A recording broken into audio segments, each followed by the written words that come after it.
Cox, Denham, DeSaulnier, Ducheney, Dutton, Flores, Hancock, Harmon, Hollingsworth, Huff, Kehoe, Leno, Liu, Lowenthal, Maldonado, Negrete McLeod, Oropesa, Padilla, Pavley, Romero, Runner, Smitty, Steinberg, Strickland, Walters, Wiggins, Wolk, Wright, Weiland, Yee. Members, a quorum has been established. Will the members and guests beyond the rail and in the gallery please rise?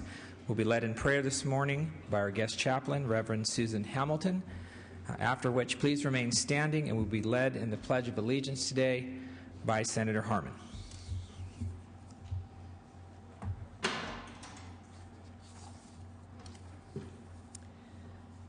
As we gather for yet another day of hearings, reviews, and open issues, it would be easy to think of these moments with the chaplain as perfunctory and obligatory. It is natural to be preoccupied with the agenda that lies ahead of you. But as we begin these few moments of reflection, they may be the only moments of peace that you and I have all day. These few moments are an opportunity for you to still the cacophony of thoughts and distractions. It is a silent, golden moment to allow a connection with a power that is greater than you, no matter what your status in this auspicious group. As you are willing, I invite you to pause and enter a stillness, enter a holy place, and simply breathe. Most Holy One, in the larger mix of concerns of the universe, you may not care about the minute details of our fiscal challenges, but we need to, and we need greater wisdom to find solutions. You may not care whether we fund a high-speed rail or not, but we need to, and we need guidance so that we do not get derailed. You may not care that we are having such financial troubles at all, but we do, and we need to be wiser managers, wiser stewards of all the resources this life offers us. You do care about how we treat one another and how we care for this earth and her natural resources and how we respond to you. May we be open this day to your power as we use our positions of power to bring about the highest good for the greatest number of your people. In all of your holy names, amen. Allegiance to the flag of the United States of America and to the republic for which it stands, one nation, under God, indivisible, with liberty and justice for all. Thank you.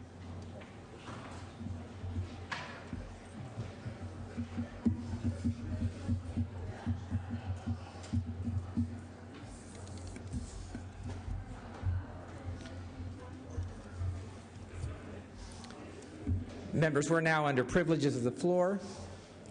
Any member would like to make any announcements? Seeing, hearing none, we will now move to reports of committees. Would the Secretary please read any reports of committees?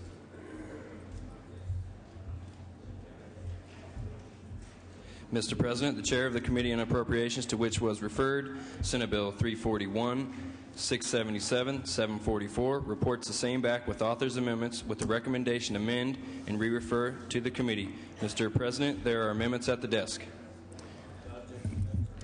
Without objection, the amendments will be adopted.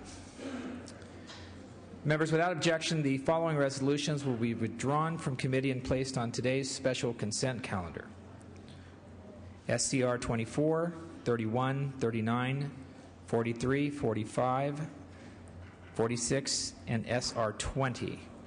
Also, members, ACR 38, 39, 40, 45, 47, 53, 57, 58, and ACR 59. Without objection, those resolutions will be withdrawn from committee and placed on today's special consent calendar. Members, also without objection, we're going to suspend Joint Rule 62A will be waived so that the Transportation and Housing Committees can meet and hear SB 728 without a 4-day file notice. Also, Government Organization Committee requests unanimous consent to waive Joint Rule 62A to hear SB 213 without 4-day file notice. Without objection, these motions are so ordered.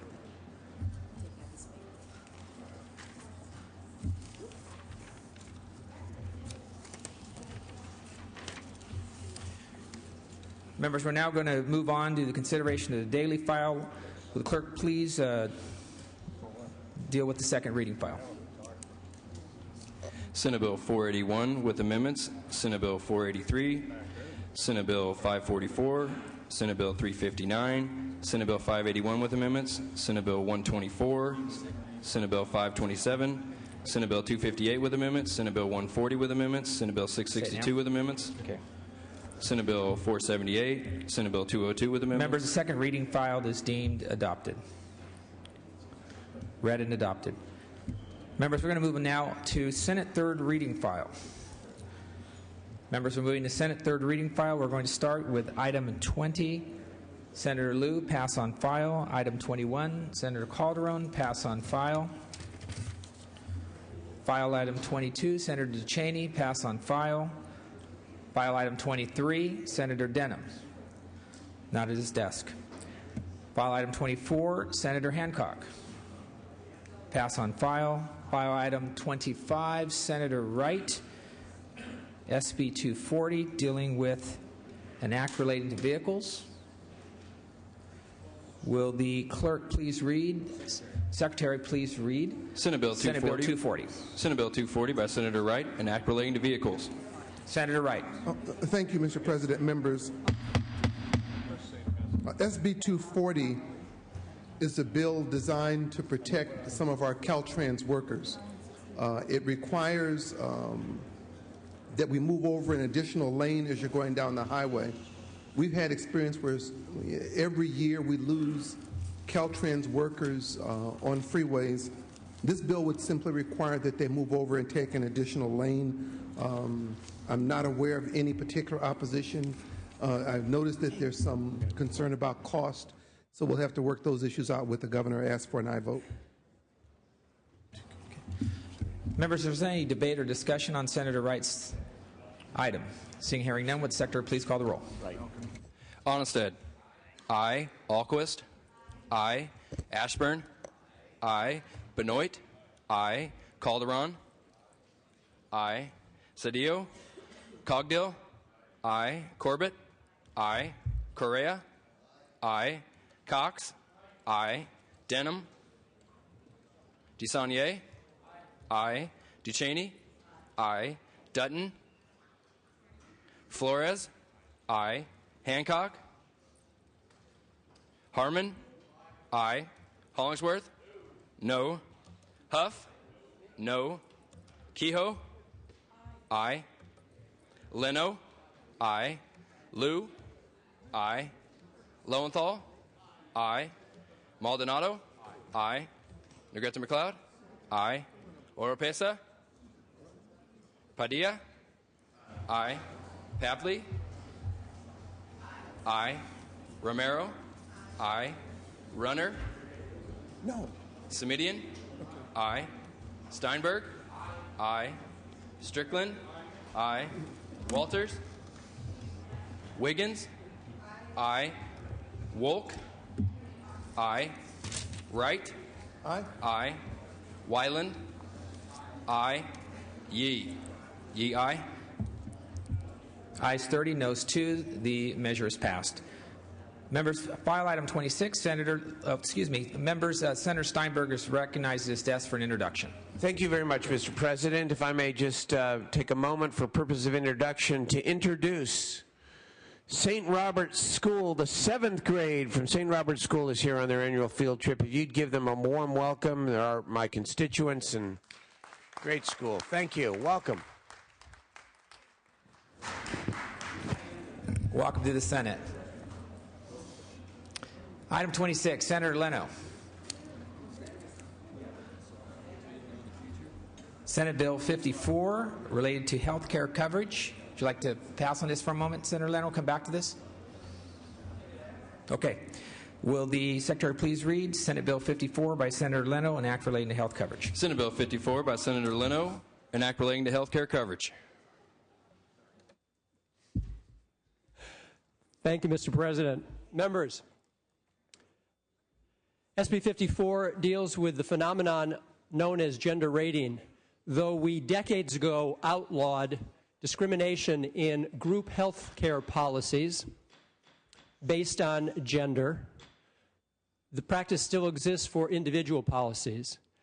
With regard to other forms of discrimination with individual policies, such as discrimination based on race, religion, marital status, sexual orientation, we outlawed all of that years ago as well. But to this day, a man could have an identical individual health care policy to a woman, and she pays somewhere between 1 to 3% more, in some cases up to 140% more. It was quite amazing to me when I came to learn that this actually exists here in California today. 10 states have outlawed this already, 2 have limited it, and we believe it's time to end the discrimination here in California now. Interestingly, some of the arguments that the industry used in testimony in committee were the same arguments that they used years ago when we still allowed for discrimination based on race, that there are some particularities to different groups of people, and for those reasons, we can't afford a mandate that would prohibit discrimination. Of course, that's counterintuitive to the whole idea of an enlarged, inclusive pool where we all share risk. So here we are in the 21st century. I think it's time to put an end to this. I would ask for aye vote. Senator Cox is recognized at his desk. Mr. President, members, I rise in opposition to SB 54. Members, this bill will do one thing. It will raise the cost of insurance for everyone in the individual insurance market. Let me repeat that. This bill will raise the cost of insurance for everyone in the individual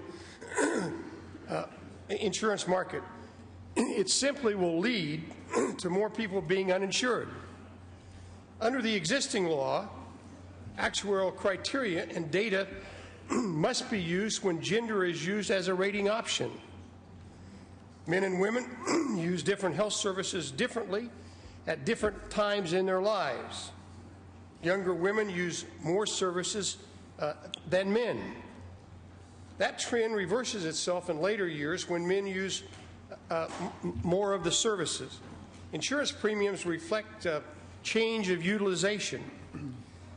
Members, New Jersey recently reversed its community rating policy, that's what this is called, and now allows rating factors including gender in its development of rates. Lastly, members, just imagine if a similar policy was adopted for auto insurance. Should we apply this gender rating to all types of insurance? My guess is the answer to that is no. Members, again, very simply, this measure will raise the cost of insurance for everyone in the individual marketplace. I ask for a no vote. Senator Wylands recognizes his desk. Senator Leno, I have a question, and I'm assuming from Senator Cox's remarks the answer, but I want to make sure. Our analysis specifically says that this law would make illegal any discrimination in rating for women, but does this, and it would instead be a community, so-called community rating, does this apply to everybody or just women? I mean, how does it deal with things like pre-existing conditions? It's very narrow in its drafting. It merely prohibits discrimination, variations on rates relative to one's gender. So equal policies, identical policies, same benefits. There can no longer be discrimination just because of one's gender. Thank you. This is a very significant bill. It's unfortunate we don't really have a lot of time to deal with it. But let me just tell you from personal experience what happens when you as a company go out and buy insurance.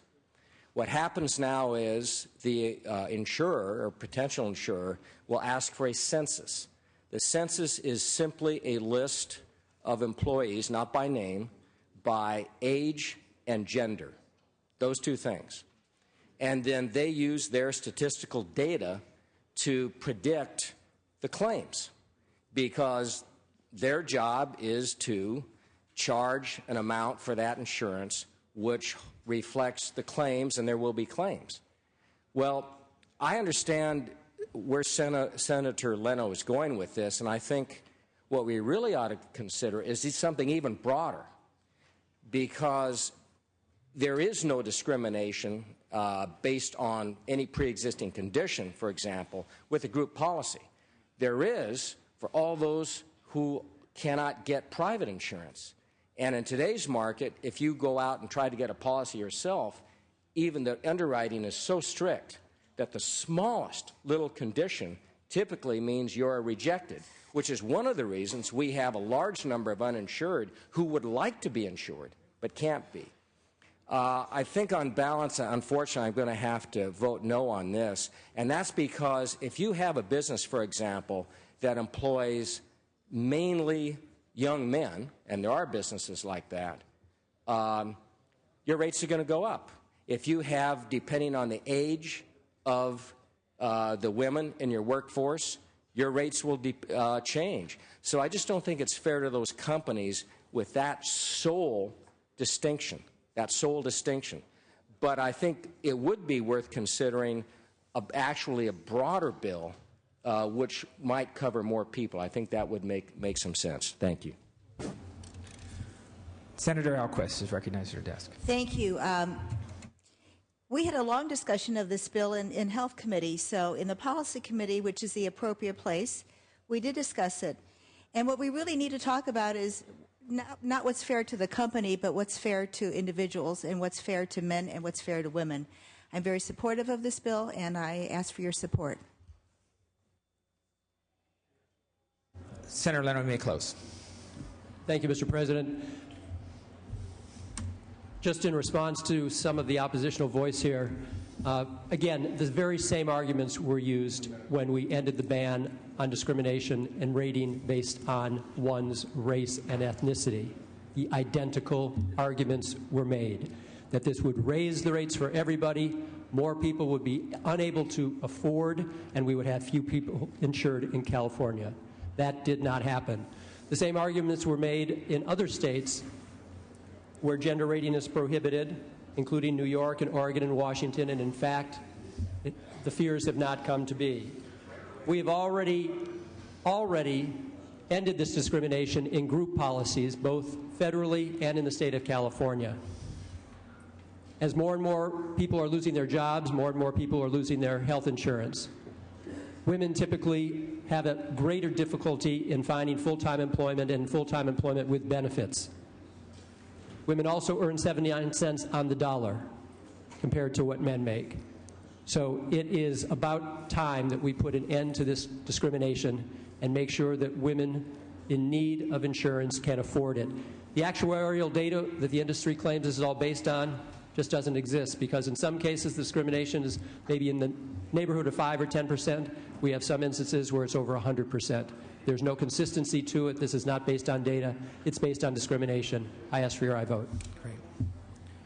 Will the Secretary please call the roll? Onnested. No.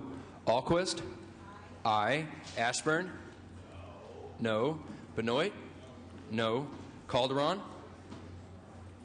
Cedillo. Calderon, aye. Cogdill. No. Corbett. Aye. Correa. Aye. Cox. No. Denham. No. DeSaulnier. Aye. Ducheney. Dutton. No. Flores. Aye. Aye. Hancock. Aye. Harmon. No. Hollingsworth. Huff. No. Kehoe. Aye. Leno. Aye. Liu. Aye. Lowenthal. Aye. Maldonado. Aye. Negrete McLeod? Aye. Oropesa? Padilla? Aye. Pavley? Aye. Romero? Aye. Runner? No. Semidian? Semidian, aye. Steinberg? Strickland? No. Walters? No. Wiggins? Aye. Wolk? Aye. Wright? Aye. Wyland? Yee? Yee, aye. Oropesa? Aye. Wyland, no. Ducheney, aye. Ayes 23, noes 13. The measure is passed. Senator Lowenthal is recognized at his desk for a resolution. Next. Thank you, members. This past week, from May 12th through the 14th, we've had the 9th annual California Maritime Leadership Symposium. Many of the leaders of international trade are here in the state of California for this, from all over the state and from all of our harbors. All of our ports are here in Sacramento. As part of this, we are recognizing the 50th anniversary of the California Marine Affairs and Navigation Conference, or CMANC. This is their 50th anniversary. Began as a regional organization in San Francisco in 1959. It is now a statewide organization. It was first set up by Governor Pat Brown. We're very happy to have them all here in California. Many of them are upstairs, and I'd just like to present this resolution to the President back here, Dave Hull, and I'd like the members to recognize CMANC on their 50th anniversary.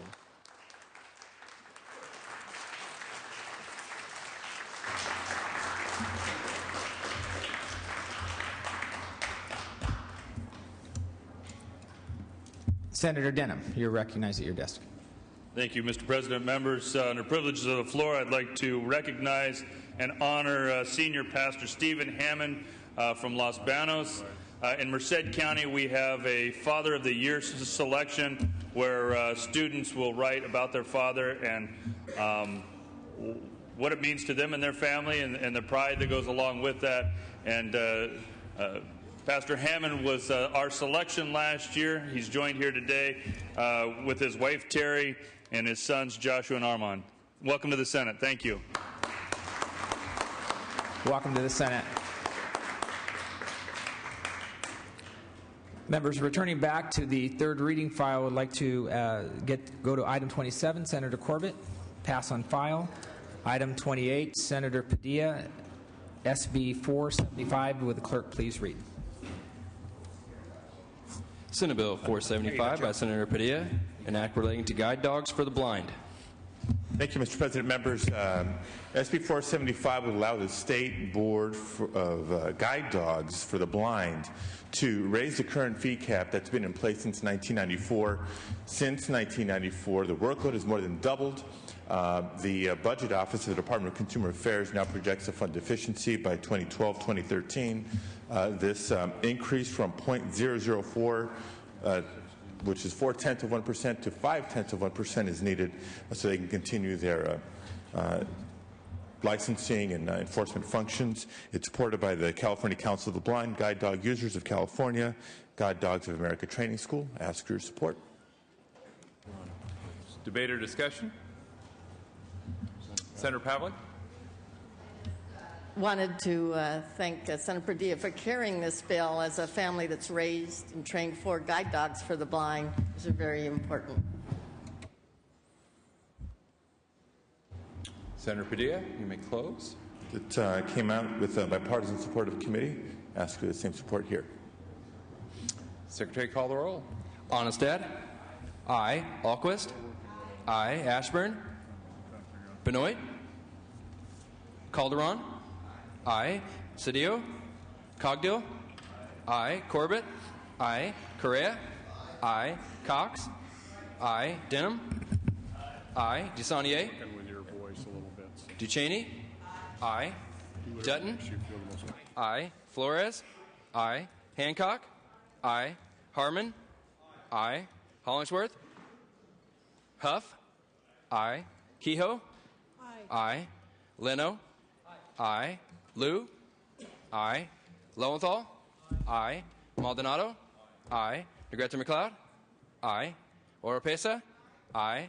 Padilla? Aye. Aye. Pavley? Aye. Romero? Aye. Runner? Aye. Smidian? Aye. Steinberg? Strickland? Aye. Walters? Aye. Wiggins? Aye. Wolk? Aye. Wright? Aye. Wyland? Aye. Yee? Yee, aye. DeSaulnier, aye. Ashburn, aye. Benoit, aye. Mr. President, ayes 36, no 0. That bill is passed. File item 29, Senator DeSaulnier. Pass on file. File item 30, pass on file. Senator Smidian, pass on file. File item 31, Senator Kehoe. Pass. File item 32, Senator Corbett at her desk. Secretary will read. Senate Bill 320 by Senator Corbett, an act relating to judgments. Thank you very much, Mr. President. There's a new voice up front. I'm presenting SB 320. Senate Bill 320 would prohibit state courts from enforcing a defamation judgment obtained in a foreign jurisdiction unless a court determines that the law applied provides at least as much protection for freedom of expression as offered by our U.S. and California constitutions. Currently, people not able to win a libel judgment in the United States because of our constitutional protections are bringing actions in libel-friendly countries like the United Kingdom and gaining default judgments against Americans. U.S. courts can then be generally obligated to uphold these judgments. Freedom of expression is a fundamental right in this country. The First Amendment, the California Constitution, and California's anti-SLAPP law all give authors, journalists, and average citizens the right to speak their mind without fear of being hit with an abusive lawsuit. This bill is based on a similar law in New York, and similar legislation has also been introduced in Congress. I ask for your aye vote. Debate or discussion? Secretary, call the roll. Onestad? Aye. Alquist? Aye. Ashburn? Aye. Benoit? Aye. Calderon? Aye. Cedillo? Cogdill? Aye. Corbett? Aye. Correa? Cox? Aye. Denham? DeSaulnier? Aye. Ducheney? Aye. Dutton? Flores? Aye. Hancock? Aye. Harmon? Aye. Hollingsworth? Aye. Huff? Aye. Kehoe? Aye. Leno? Aye. Liu? Aye. Lowenthal? Aye. Maldonado? Aye. Negrete McLeod? Aye. Oropesa? Aye. Padilla? Aye. Pavley? Aye. Romero? Aye. Runner? Aye. Smidian? Aye. Steinberg? Aye. Strickland? Aye. Walters? Aye. Wiggins? Wolk? Aye. Wright? Aye. Wyland? Aye. Yee? Yee, aye. Denham, aye. Wiggins, aye. Correa, aye. Dutton, aye. Mr. President, ayes 38, no 0. Ayes 38, no 0. That bill is passed. Senator Correa, for what purpose do you rise? For purposes of introduction, fellow senators, I'd like you to join me in welcoming today the Consul General of France in the back of the chambers, Pierre-Francois Moret, the Deputy General Counsel, Mr. Patrice Servant, and the Deputy General Counsel for their press, Jacques Moret. Let's give them a round of applause. Welcome, gentlemen.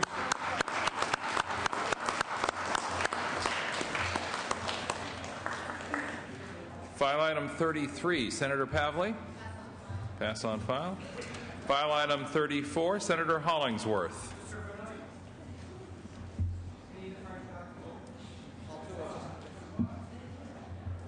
File item 34, Senator Hollingsworth. Secretary. Read. Senate Bill 609 by Senator Hollingsworth, an act relating to crimes. Crimes. Thank you, Mr. President. 3 years ago, the legislature passed and the governor signed a bill that removed the prohibition against the sale of alligator and crocodile products in California. We were the last state to do so. Currently, there is a sunset date on this measure going into January 1, 2010. This bill that is before us this morning, Senators, is simply an extension of the legal trade and clearly the closely monitored trade of non-endangered species of alligator and crocodile until 2015. It is supported very widely throughout the conservation community of these species throughout the world because they've proven very clearly that this trade, very closely monitored, actually provides incentives to protect the wetlands habitat of these species. I ask for your aye vote on this extension of the legal trade in California. Debate or discussion? If not, Secretary, call the roll. Onestad? Aye. Alquist? Aye. Ashburn? Aye. Benoit? Aye. Calderon? Aye. Cedillo? Cogdill? Aye. Corbett? Aye. Correa? Cox? Aye. Denham? Aye. DeSaulnier? Aye. Ducheney? Aye. Dutton? Aye. Flores? Aye. Hancock? No. Harmon? Aye. Hollingsworth? Aye. Huff? Aye. Kehoe? Leno? No. Lou? Lowenthal? Maldonado? Aye. Negrete McLeod? Aye. Oropesa? No. Padilla? Aye. Pavley? No. Romero? Aye. Runner? Aye. Semidian? Steinberg? Aye. Strickland? Walters? Aye. Wiggins? No. Wolk? Aye. Wright? Aye. Wyland? Aye. Yee? Yee no. Romero, aye to no. Corbett, aye to no. Alquist, aye to no. DeSaulnier, aye to no. Correa, no. Mr. President, ayes 22, noes 11. Ayes 22, noes 11. That bill is passed. File item 35, Senator Wright. Pass. File item 36, Senator Hollingsworth. Clerk will read. Senate Bill 669 by Senator Hollingsworth, an act relating to sexually violent predators. Thank you, Mr. President. Senators, this measure deals with the treatment of sexually violent predators. The definition of a sexually violent predator is one that has one or more victims and they are committed to the Department of Mental Health for treatment. Roughly, there are about 768 SVPs in state mental facilities. Unfortunately, about 70% of them are currently refusing mental health treatment. This measure would say that once they are released or when they are being considered for conditional or unconditional discharge, that their refusal to engage in that treatment may be considered in evidence that their condition has not changed in clarification of jury instructions in these cases. This received no votes in committee, and I ask for your aye vote this morning. Debate or discussion, members? Debate or discussion? Seeing none, Secretary, call the roll. Onestad? Aye. Alquist? Aye. Ashburn? Aye. Benoit? Aye. Calderon? Aye. Cedillo? Cogdill? Aye. Corbett? Aye. Correa? Cox? Aye. Denham? Aye. DeSaulnier? Aye. Ducheney? Aye. Dutton? Aye. Flores? I'd like to. Aye. Hancock? Aye. Harmon? Aye. Hollingsworth? Aye. Huff? Aye. Kehoe? Aye. Leno? Aye. Lou? very little. Aye. I'll be your 3. Lowenthal? Aye. Maldonado? Aye. Negrete McLeod? Aye. Oropesa? Aye. My job was Padilla? Aye. Pavley? Aye. Romero? Aye. Runner? Aye. Semidian? Aye. Aye. Steinberg? Aye. Strickland? Aye. Walters? Aye. Wiggins? Aye. Wolk? Aye. Wright? Aye. Wyland? Aye. Yee? Yee, aye. Mr. President, ayes 37, no 0. Ayes 37. Correa, aye. Ayes 38, no 0. That bill is passed. File item 37, Senator Onestad. At his microphone, Secretary, please read. Senate Bill 762 by Senator Onestad, an act relating to professions and vocations. Mr. President, members, the bill that you have before you, you saw last year. Assemblymember Ng had this bill that passed out of here easily, but was vetoed by the governor, as did many bills that get vetoed because of the budget crunch. What SB 762 does is ensures a uniform standard for California's medical professionals. It's sponsored by the California Medical Association, Dental Association, Veterinary Medical Association, Optometric Association, and the California Association of Marriage and Family Therapists. Basically, what it says is that the jurisdiction over the scope of practice for health-related issues should be that jurisdiction should be held by the legislature and the licensing boards and not local governments. It's a strong consumer protection bill. It allows for the uniform standard of medical practice across the state of California. I request an aye vote. Debate or discussion? Debate or discussion? Seeing none, Secretary, call the roll. Onestad? Aye. Aye. Alquist? Aye. Ashburn? Aye. Benoit? Aye. Calderon? Aye. Cedillo? Cogdill? Corbett? Correa? Cox? Aye. Denham? Aye. DeSaulnier? Aye. Ducheney? Aye. Dutton? Aye. Flores? Aye. Hancock? No. Harmon? Aye. Hollingsworth? Aye. Huff? Aye. Kehoe? Aye. Leno? No. Liu? Aye. Lowenthal? Aye. Maldonado? Aye. Negrete McLeod? Aye. Oropesa? Aye. Padilla? Aye. Pavley? No. Romero? Aye. Runner? Aye. Semidian? Aye. Aye. Steinberg? Aye. Strickland? Aye. Walters? Aye. Wiggins? Aye. Wolk? Aye. Wright? Aye. Wyland? Aye. Yee?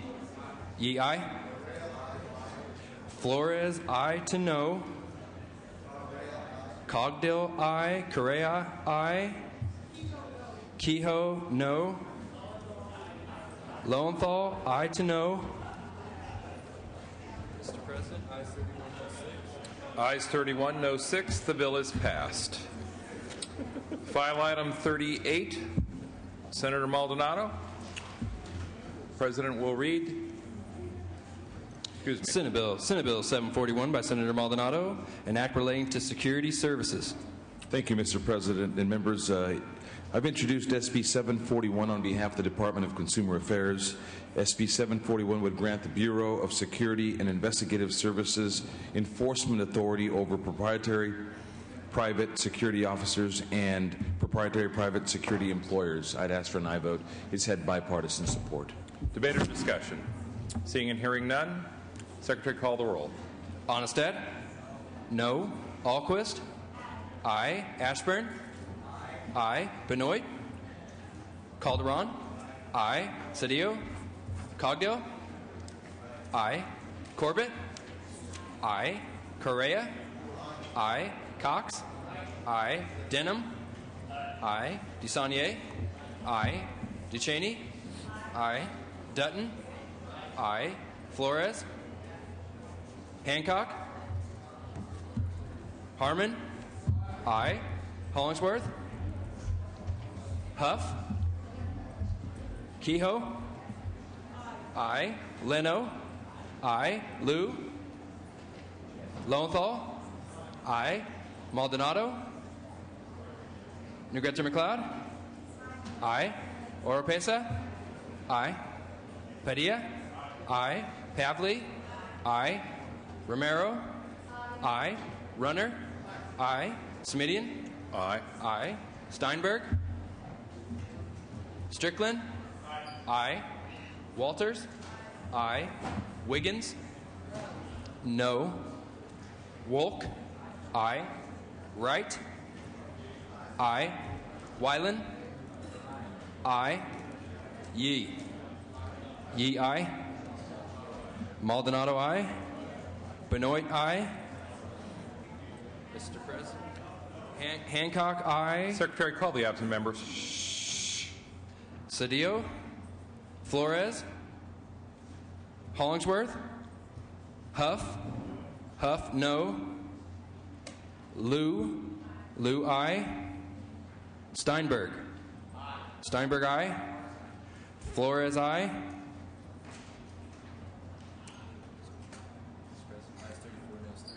Ayes 34, noes 3. The bill is passed. File item 39, Senator Corbett. Secretary will read. Senate Bill 34 by Senator Corbett, an act relating to petitions. Thank you, Mr. President and members. Senate Bill 34 would prohibit payment to circulators on a per-signature basis in order to reduce the incentive to collect fraudulent signatures. This bill protects our citizens by creating a disincentive for firms that pay people to gather signatures illegally. This bill does not prohibit paying circulators by salary or hourly wage. The intent of the bill is not to restrict the voters' ability to place initiatives on the ballot, but rather to make sure that we protect the integrity of the process and eliminate a process which encourages collecting and submitting fraudulent signatures. Senate Bill 34 is supported by the Secretary of State, and I ask for your aye vote. Debate and discussion. Secretary, call the roll. Onestad? No. Alquist? Aye. Ashburn? No. Benoit? No. Calderon? Aye. Cedillo? Cogdill? No. Corbett? Aye. Correa? Cox? No. Denham? No. DeSaulnier? Aye. DeCheney? Aye. Dutton? Flores? Aye. Hancock? Aye. Harmon? No. Hollingsworth? No. Huff? Aye. Kehoe? Aye. Leno? Aye. Liu? Aye. Lowenthal? Aye. Maldonado? No. Negrete McLeod? Aye. Oropesa? Aye. Padilla? Pavley? Aye. Romero? Aye. Runner? No. Smidian? Steinberg? Aye. Strickland? No. Walters? No. Wiggins? Aye. Wolk? Aye. Wright? Aye. Wyland? No. Yee? Yee, aye. Correa, aye. Maldonado, no to aye. Huff, aye to no. Dutton, no. Mr. President, ayes 22, noes 14. The bill is passed. File item number 40, Senator Alquist. That's file item number 40, passes temporarily. File item 41, Senator DeCheney. Secretary will read. Senate Bill 167 by Senator DeCheney, an act relating to solid waste. Thank you very much, Mr. President. Members, this bill addresses a somewhat unique situation that we face at the border with used tires. Many of the tires, over 2 million tires a year that are purchased in California, for which we pay the fee for their reuse and recycling, end up in Mexico and subsequently in their landfills or not disposed of the way that we might be able to do it here with the fees that we have. Unfortunately, many of those end up back in stormwater in the river that comes into the United States, the Tijuana River Valley, or in the New River in the Mexicali side in the desert. Both of those rivers flow north, and when there are major storm incidents, we often find... Forgive me, Senator Duchesne. Members, guests, could we have quiet for the senator, please? We often find that our rivers are clogged by these same tires, for which we do pay a fee and would recycle. So what this bill does is a couple of things. There is a new integrated plan from the Waste Management Board around tires that acknowledges the border and this circulation of tires. This would allow them to spend some of that special fund that is specifically for used tire recycling on projects specific to that plan approved by the agency that may require some preventative activities to take place in Baja California. This is an important issue for us to continue to keep that circulation flowing. Used tire piles, a couple of years ago we had a huge one out near Mexicali, in the Mexicali area that would have been very dangerous, and through the efforts of Border 2012, the US EPA, and the Mexican environmental authorities, we were able to clean up that pile. We don't want those things to return, and we ought to be able, since it is California tires that are ending up in this waste stream, to be able to use all our resources available to do what's necessary and most cost-effective and preventative to stop this flow into United States waters. Ask for your aye vote. Debate or discussion? Seeing none, Secretary, call the roll. Onestad? No. Alquist? Aye. Ashburn? Aye. Benoit? No. Calderon? Aye. Cedillo? Cogdill? No. Corbett? Aye. Correa? Aye. Cox? No. Denham? No. DeSaulnier? Aye. Duchesne? Aye. Dutton? Flores? Aye. Hancock? Aye. Harmon? No. Hollingsworth? Huff? Kehoe? Aye. Leno? Aye. Liu? Aye. Lowenthal? Aye. Maldonado? Aye. Negrete McLeod? Aye. Oropesa? Aye. Padilla? Aye. Pavley? Aye. Romero? Aye. Runner? No. Semidian? Aye. Aye. Steinberg? Aye. Strickland? No. Walters? No. Wiggins? Aye. Wolk? Aye. Wright? Aye. Wyland? Yee? Yee, aye. Mr. President, Ayes 25, noes 9. The bill is passed. File item 42, Senator Steinberg. Thank you, Mr. President. If I might, before I present the bill quickly, for purposes of introduction. For purposes of introduction, Senator Thank Steinberg. you, sir. Once again, I'm privileged to have another cohort of young people here in the Capitol from my district, the second grade class at Caleb Greenwood Elementary School in River Park. Violet Wright, who is the daughter of our fine staffer here, Charles Wright. Please give him a warm welcome. Appreciate it.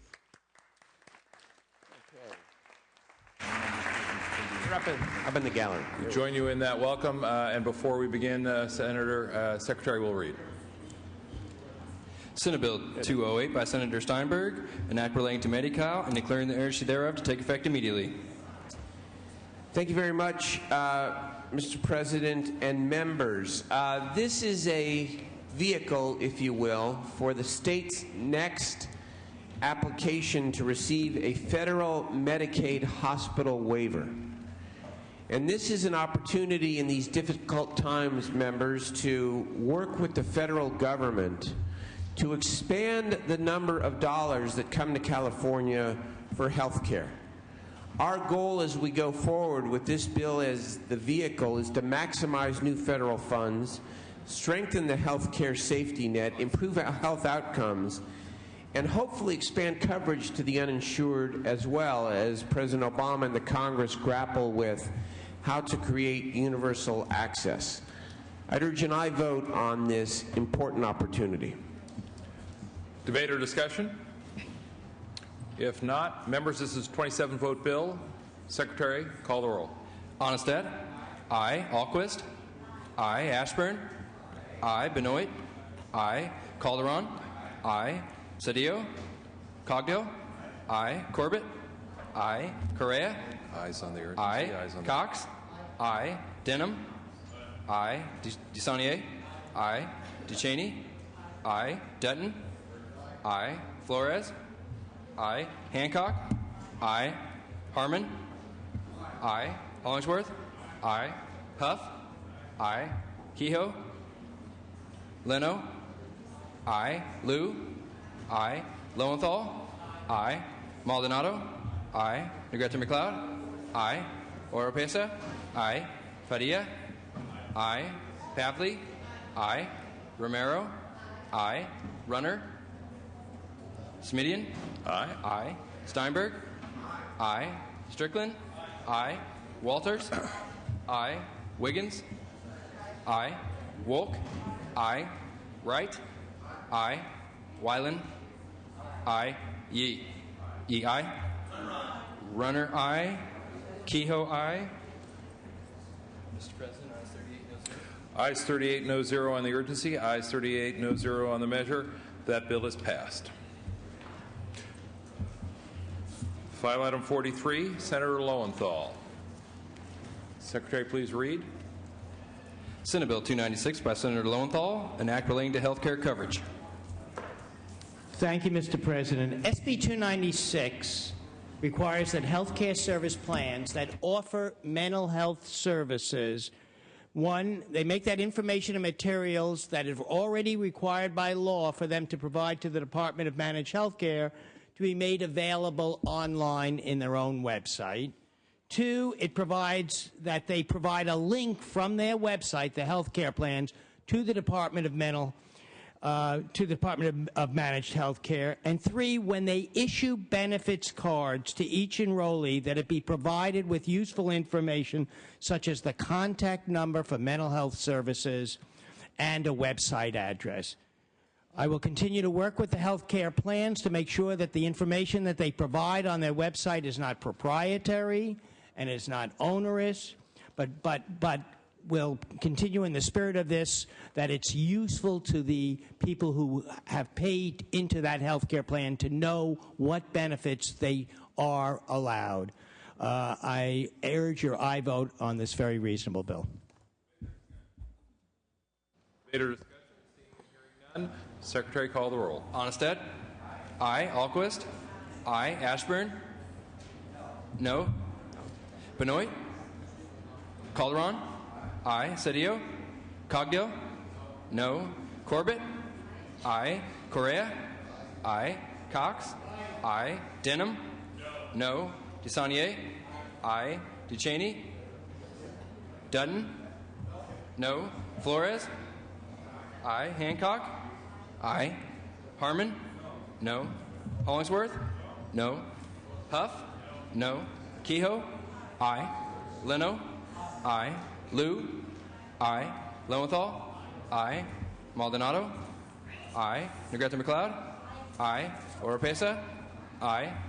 Padilla? Aye. Pavley? Aye. Romero? Aye. Runner? No. Smidian? Aye. Aye. Steinberg? Aye. Strickland? No. Walters? No. Wiggins? Aye. Wolk? Aye. Wright? Aye. Wyland? No. Yee? Yee, aye.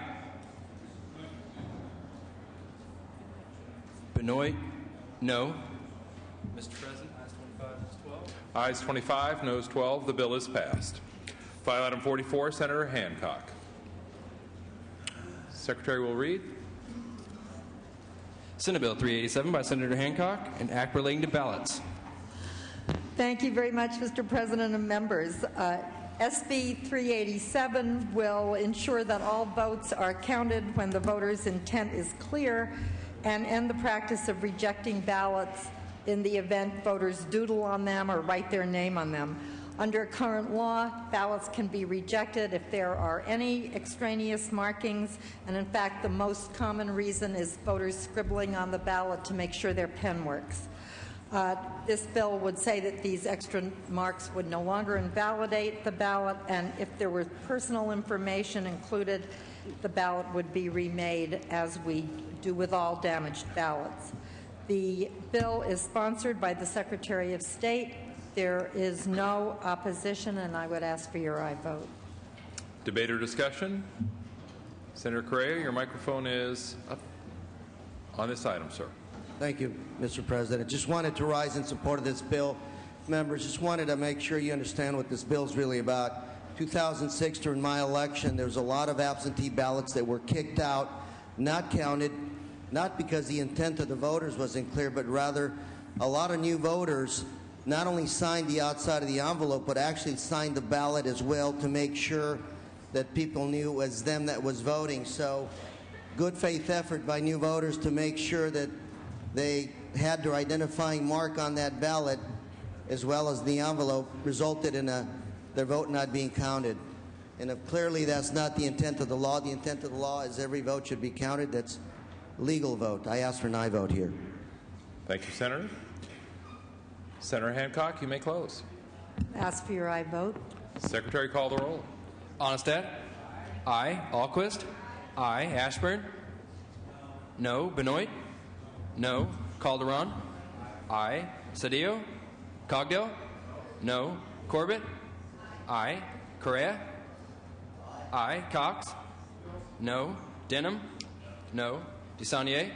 Aye. Duchesne? Aye. Dutton? Flores? Aye. Hancock? Harmon? No. Hollingsworth? No. Huff? No. Kehoe? Aye. Leno? Aye. Liu? Aye. Lowenthal? Aye. Maldonado? Aye. Negrete McLeod? Aye. Oropesa? Aye. Padilla? Aye. Pavley? Aye. Romero? Aye. Runner? Smidian? Aye. Aye. Steinberg? Strickland? Walters? No. Wiggins? Aye. Wolk? Aye. Wright? Aye. Weiland? Aye. Weiland, no. Yee? Yee, aye. Strickland, no. Runner, no. Mr. President, ayes 23, noes 12. Ayes 23, noes 12. The bill is passed. Final item 45, Senator Padilla. Secretary will read.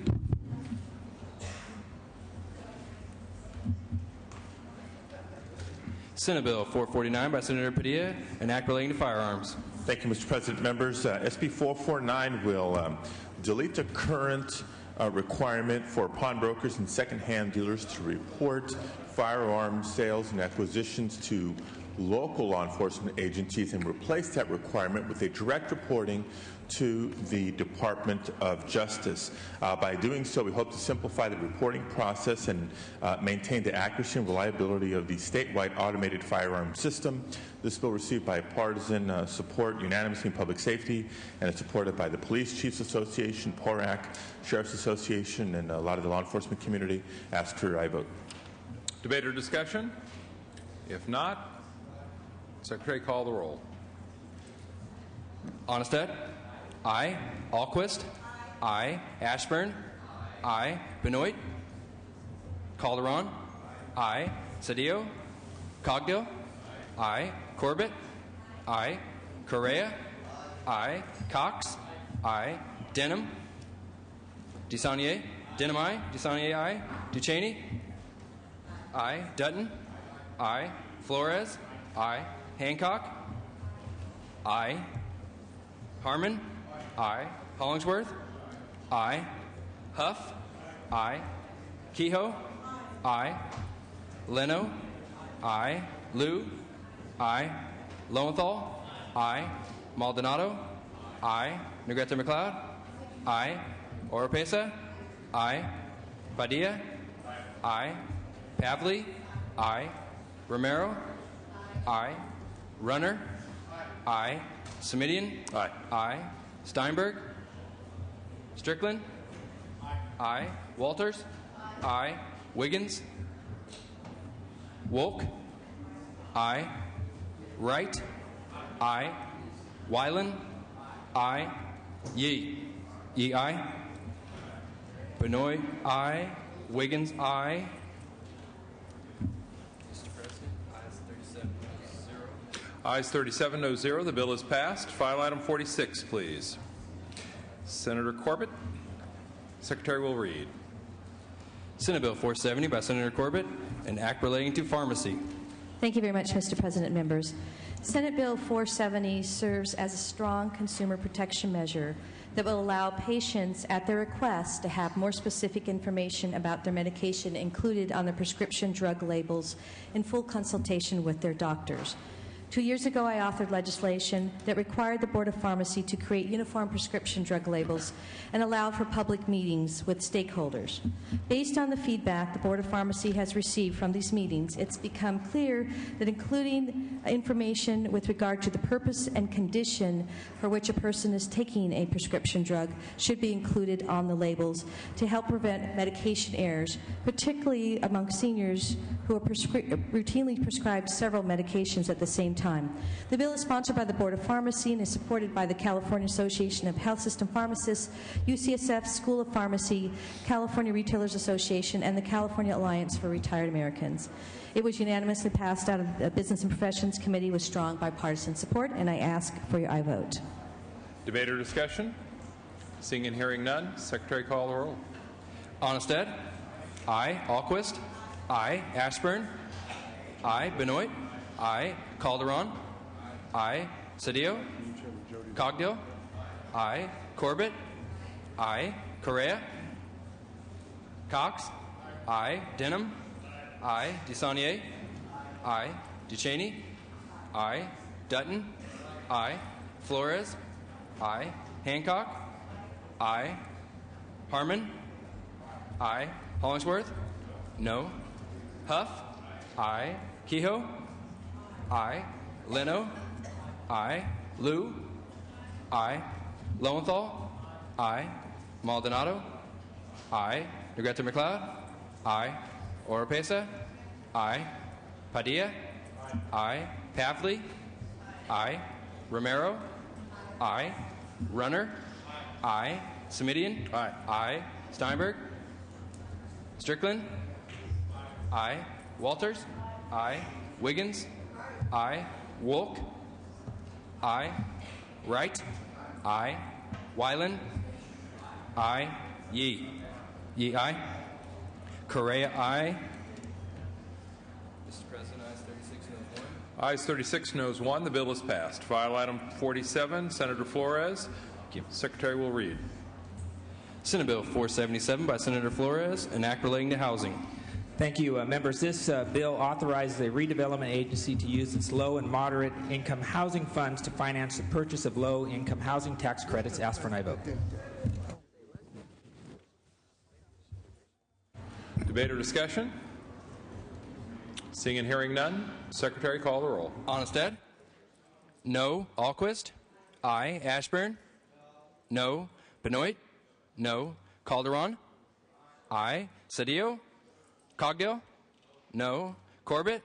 Aye. Correa. Cox. No. Denham. No. DeSaulnier. Aye. Duchesne. Aye. Dutton. Aye. Flores. Aye. Hancock. Aye. Harmon. Hollingsworth. No. Huff. No. Kehoe. Aye. Leno. Aye. Liu. Aye. Lowenthal. Aye. Maldonado. Negrete McLeod. Aye. Oropesa. Aye. Padilla? Pavley? Aye. Romero? Aye. Runner? No. Semidian? Aye. Steinberg? Strickland? No. Walters? No. Wiggins? Aye. Wolk? Aye. Wright? Aye. Wyland? No. Yee? Yee, aye. Harmon? No. Correa, aye. Mr. President, ayes 22, noes 13. Ayes 22, noes 13. The bill is passed. File item 48, Senator Pavley. Secretary, please read. Senate Bill 541 by Senator Pavley, an act relating to elections. Thank you very much. Members, Senate Bill 541 is sponsored by the Secretary of State and is designed to ensure that every vote really does count here in California. Surprisingly, California has no procedures in place to notify the state or other officials when voting equipment problems occur before or after an election. In response, Senate Bill 541 requires ballot and voting system vendors to notify the Secretary of State of previously undisclosed product flaws. It also requires ballot card vendors to pay the relatively low costs associated with the state inspection of their facilities on a biannual basis, mirroring the current requirement imposed on voting system vendors. Previous elections have shown what can occur when a voting system does not work correctly with votes going uncounted. I ask for your aye vote. Debate or discussion? Debate or discussion? Seeing and hearing none. Secretary, call the roll. Onestad? No. Alquist? Aye. Ashburn? No. Benoit? No. Calderon? Aye. Cedillo? Cogdill? No. Corbett? Aye. Correa? Cox? No. Denham? No. DeSaulnier? Aye. DeCheney? Aye. Dutton? No. Flores? Aye. Hancock? Aye. Harmon? No. Hollingsworth? No. Huff? No. Kehoe? Aye. Leno? Aye. Liu? Aye. Lowenthal? Aye. Maldonado? No. Negrete McLeod? Aye. Oropesa? Aye. Padilla? Pavley? Aye. Romero? Aye. Runner? No. Semidian? Aye. Aye. Steinberg? Strickland? No. Walters? No. Wiggins? Aye. Wolk? Aye. Wright? Aye. Wyland? No. Yee? Yee, aye. Correa, aye. Mr. President, ayes 21, noes 15. The bill is passed. File item 49, Senator Oropesa. Secretary will read. Senate Bill 4 by Senator Oropesa, an act relating to public resources. Thank you very much, Mr. President. This bill would ban smoking at state parks and beaches, punishable by a $100 fine. The cost savings amendments that we took in the Appropriations Committee limit the application of that fine to after the signage is available and posted. So when the bill is enacted, there is a chance that it will not be enforced for a period of time until those signs can go up. California has always been a leader when it comes to smoking regulations, and yet the state has some of the world's most famous parks and beaches and has done little to restrict the pollution and fire danger caused by cigarettes. However, over 100 of California's local governments have adopted ordinances against smoking at their local parks and beaches. 100 local governments. This bill seeks to achieve several worthy policy goals. In terms of the environment, the EPA has found cigarette butts to be the most frequently found marine debris in the United States. The Ocean Conservancy estimates tobacco-related litter is 38% of all debris items found on beaches.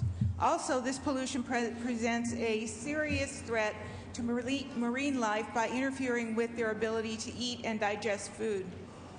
In terms of fire and public safety, colleagues, over a 5-year average, the California Department of Forestry estimates that cigarettes annually cause over 100 fires and destroy more than 3,000 acres. While millions of dollars go to education and prevention efforts, the damage caused by the wildfires is often immeasurable. The time has come for us to act responsibly to protect our state and its resources. I respectfully ask for your aye vote today. Debate or discussion? Debate or discussion? Seeing and hearing none, Secretary, call the roll. Onstead. No. Alquist? Aye. Ashburn? No. Benoit? No. Calderon? Aye. Cedillo? Cogdill? No. Corbett? Aye. Correa? Cox? No. Denham? No. DeSaulnier? Aye. Ducheney? Dutton? No. Flores? Aye. Hancock? Aye. Harmon? No. Hollingsworth? No. Huff? No. Kehoe? Leno? Aye. Liu? Aye. Lowenthal? Aye. Maldonado? Aye. Negrete McLeod? Oropesa? Aye. Padilla? Pavley? Aye. Romero? Aye. Runner? No. Smidian? Aye. Aye. Steinberg? Aye. Strickland? No. Walters? No.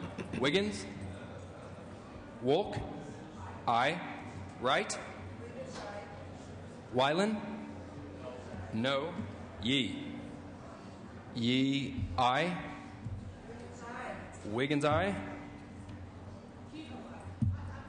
Kehoe, aye. Call the absent members. Cedillo? Correa? Ducheney? Negrete McLeod? Padilla? Aye. Wright? Call the absent members. Cedillo? Correa? Ducheney? Negrete McLeod? Wright? Senator Oropesa moves the call. And at her desk, Senator Romero, for what purpose do you rise? Thank you, Mr. President and members. Just for purpose of introduction, I have students from my district. They are from Sunset Christian Elementary School in La Puente in LA County. Please welcome them to the gallery today. Welcome to our students.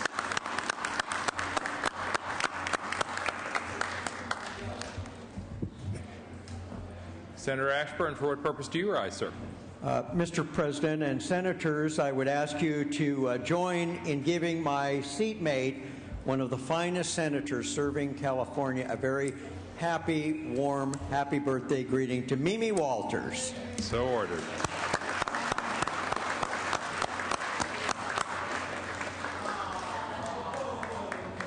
All right. Ladies and gentlemen of the Senate, back to the business. File item 50 on file. Senator Flores, file item 50. Clerk will read. Senate Bill 382 by Senator Flores, an act relating to air pollution. Thank you, members. This bill is very simple. It says when you have a no-burn day, it's a no-burn day.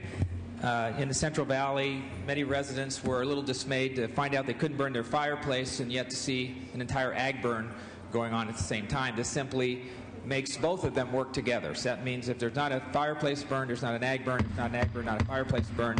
And we do have support of the Air District, ironically, in this for once, and would ask for an aye vote. All right. Debate and discussion. Senator Denham.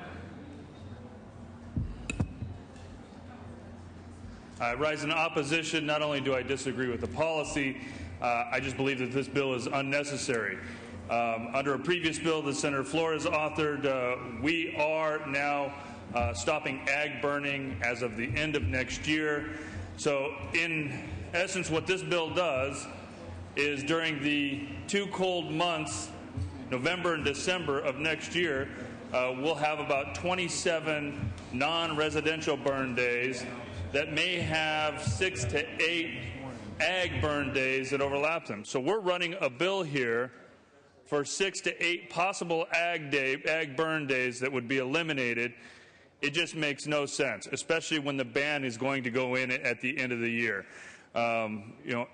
Farmers have been given the opportunity to develop new shredding technologies. Those businesses are still coming online, but to just arbitrarily pick 2 more months to roll it back even further, I think is unnecessary. Ask for a no vote. Further debate or discussion? Senator Flores, you may close. Thank you, members. I do appreciate Senator Denham's concern for the prior bill that we passed to end ag burning, given he voted against it then. And I also think that Senator Denham recognizes that the key to this is really the word he didn't mention, as was asthma. Members, we have one of the highest asthma rates of children anywhere in the nation in the Central Valley. And I can tell you, members, that what this bill simply does is says that when people aren't allowed to burn their fireplaces because it's a no-burn day, that agriculture shouldn't be able to burn 3, 4, 5, 10 times that same amount on that given day. It simply puts a policy in place that says a no-burn day is a no-burn day for anyone, particularly those who are burning their fireplaces. And as you probably know, the average ag burn is many, many times over, if you will, a normal fireplace burn day would ask for an aye vote. Secretary, call the roll. Onnested. No. Alquist. Aye. Ashburn. Benoit. Ashburn, no. Benoit, no. Calderon. Aye. Cedillo. Cogdill. No. Corbett. Aye. Correa. Aye. Cox. No. Denham. No. DeSaulnier. Aye. DeCheney. Aye. Dutton. No. Flores. Aye. Hancock. Aye. Harmon. No. Hollingsworth. No. Huff. No. Kehoe. Aye. Leno. Aye. Liu. Aye. Lowenthal. Aye. Maldonado. Aye. Negrete McLeod. Aye. Oropesa. Padilla. Aye. Pavley. Aye. Romero. Aye. Runner. No. Smidian. Aye. Aye. Steinberg. Aye. Strickland. No. Walters. No. Wiggins. Aye. Wolk. Wright. Aye. Wyland. No. Yee. Yee, aye. Oropesa, aye. Mr. President, ayes 23, noes 14. Ayes 23, noes 14. The bill is passed. Final item 51, Senator Corbett. Secretary, please read. Senate Bill 510 by Senator Corbett, an act relating to structured settlements. Thank you very much, Mr. President. Members, Senate Bill 510 would strengthen California's Structured Settlement Payment Rights Act. Specifically, this bill would require the court in determining whether a change or transfer in a structured settlement is in the best interest of the claimant and is fair and reasonable, considering the totality of the circumstances. In addition, SB 510 would also require every application for approval of a transfer to contain a notice and disclosure. This measure gives courts concrete and complete information needed to make an informed decision in the best interest of injured parties. I ask for your aye vote. Debate or discussion? Seeing and hearing none, Secretary, call the roll. Onnested. Alquist. Aye. Ashburn. No. Benoit. No. Calderon. Aye. Cedillo. Cogdill. No. Corbett. Aye. Correa. Cox. No. Denham. No. DeSaulnier. Aye. DeCheney. Dutton. No. Flores. Aye. Hancock. Aye. Harmon. No. Hollingsworth. No. Huff. No. Kehoe. Aye. Leno. Aye. Liu. Aye. Lowenthal. Aye. Maldonado. No. Negrete McLeod. Aye. Oropesa. Padilla. Aye. Pavley. Aye. Romero? Aye. Runner? No. Semidian? Aye. Aye. Steinberg? Aye. Strickland? Aye. Walters? No. Wiggins? Aye. Wolk? Aye. Wright? Aye. Wyland? No. Yee? Yee, aye. Onnested, aye. Ducheney, aye. Correa, aye. Mr. President, ayes 24, noes 13. Ayes 24, no 13. The bill is passed. File item 52, Senator Wright. And Senator Wright, are you taking up file item 52? File item 35, if I can, Mr. President. Without objection, we will go back, members, to file item 35. Senator Wright's SB 282, file item 35. Secretary, please read. Senate Bill 282 by Senator Wright, an act relating to gangs. Okay. Thank you, Mr. President, members. And as is often the case, I never get the easy button. I don't know who I have to see to get it, but it just doesn't work out for me. If I could take a moment and describe what happens here. If you think of a fellow who's 42 years old, who's never been convicted of a crime, and let me say that again because that's important. He's 42 years old, and he's never been convicted of a crime. He was placed on a gang injunction list when he was 20 years old because he happened to live in the Nickerson Gardens housing development, and he did, in fact, know some gang members. He was placed on this injunction in a civil court where he did not have access to an attorney. He was placed on that list because he lived in the Nickerson Gardens, and in fact, gang violence does take place there. But now he's 42 years old, and he's denied access to jobs because when they do a background check, they say, you're a gang member. Even though this young man, now 42 years old, has never been convicted of a crime. But in the eyes of the people who do background checks, he's a gang member. The evidence that made him a gang member was done in civil court. It was not done beyond a reasonable doubt. There were no witnesses that he had an opportunity to confront, and he didn't have the ability to afford a lawyer because in civil court you're not afforded a public defender. This bill simply says that if you're placed on a gang injunction, that at the end of 5 years, if you haven't committed a crime, that your name is removed. Ladies and gentlemen, if this guy committed a crime, such as armed robbery, and his name was placed on a state gang list, it would come off in 5 years. The federal gang list statute, again, in the criminal section, would get him off in 5 years. This simply says that the civil statute, for which this young man has not been convicted of anything, should he not be convicted of a crime in 5 years, that his name is removed and his record is restored. Again, I know it's difficult for some people, but again, we're not trying to remove the injunction as a tool for law enforcement. But what I'm saying is that law enforcement casts a very broad net. I've got 3 housing developments in my district where almost half of the young men are on a gang injunction list. I can go to Pico Union. I can go to Casa Maravilla. Most of the young men on that list are on gang injunction lists, and the majority of them do not have criminal records.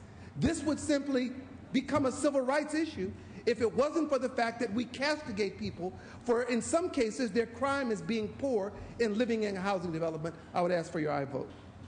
Debate or discussion, members? Debate or discussion? Senator Runner? Yes. I can get my colleague there to shift. There you go. There you go. John, Senator, thank you. Just a quick question. Very compelling. My question, I guess, is this. Okay, 5 years, they automatically come off. Now, unless they commit a crime. Unless they commit a crime. But remember, it wasn't a crime that put them on that list in the first place. Right? True. Okay, so there was compelling issue that allowed an injunction to be placed on the group or the individual that allowed them to go on this list. 5 years goes by, They still haven't committed a crime, but that compelling issue is still there. The activity, the involvement, the gang, all those things are still in place that put that injunction there in the first place.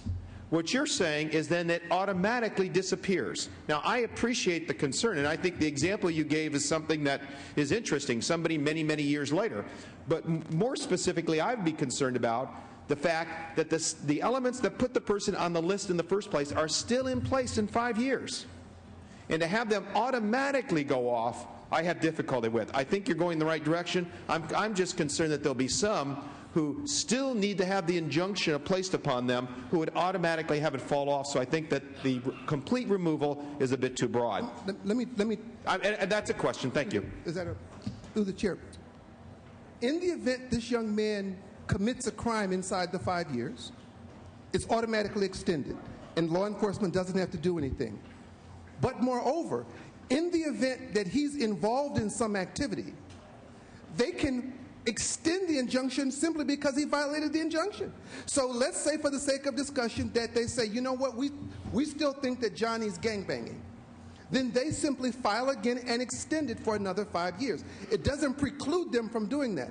But what I'm saying is that there ought to be some ability that a defendant, and in this case, again, I'm talking about a young person who was placed there on a civil side. That means that they did not have the evidence to convict him of a crime. Because if they did, then we'd be talking about something different. So I'm saying that this young man who doesn't have a criminal record, who did not commit a crime. Now, there's some element that discusses the asset forfeiture. This bill doesn't take away the ability to do asset forfeiture. So if he committed a crime, if he's got assets that he obtained, take them.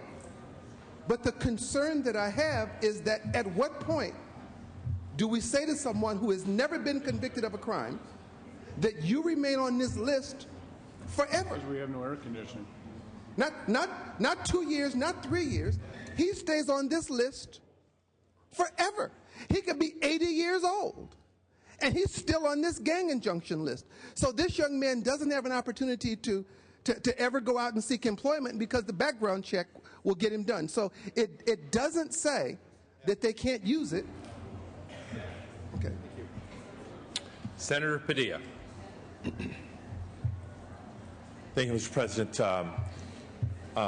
Don't have a specific question for the author. I do want to speak in support, but just shed some light on a couple of thoughts and observations that I have. As all of you know, prior to coming to the Senate, I served on the City Council in Los Angeles, where under then City Attorney Hahn, the gang injunction legal tool was initially developed, and certainly Los Angeles was the largest city in America that began to utilize this tool from a crime-fighting strategy standpoint. But I've been a supporter of gang injunctions over the years, and there's a number to this day active in my district.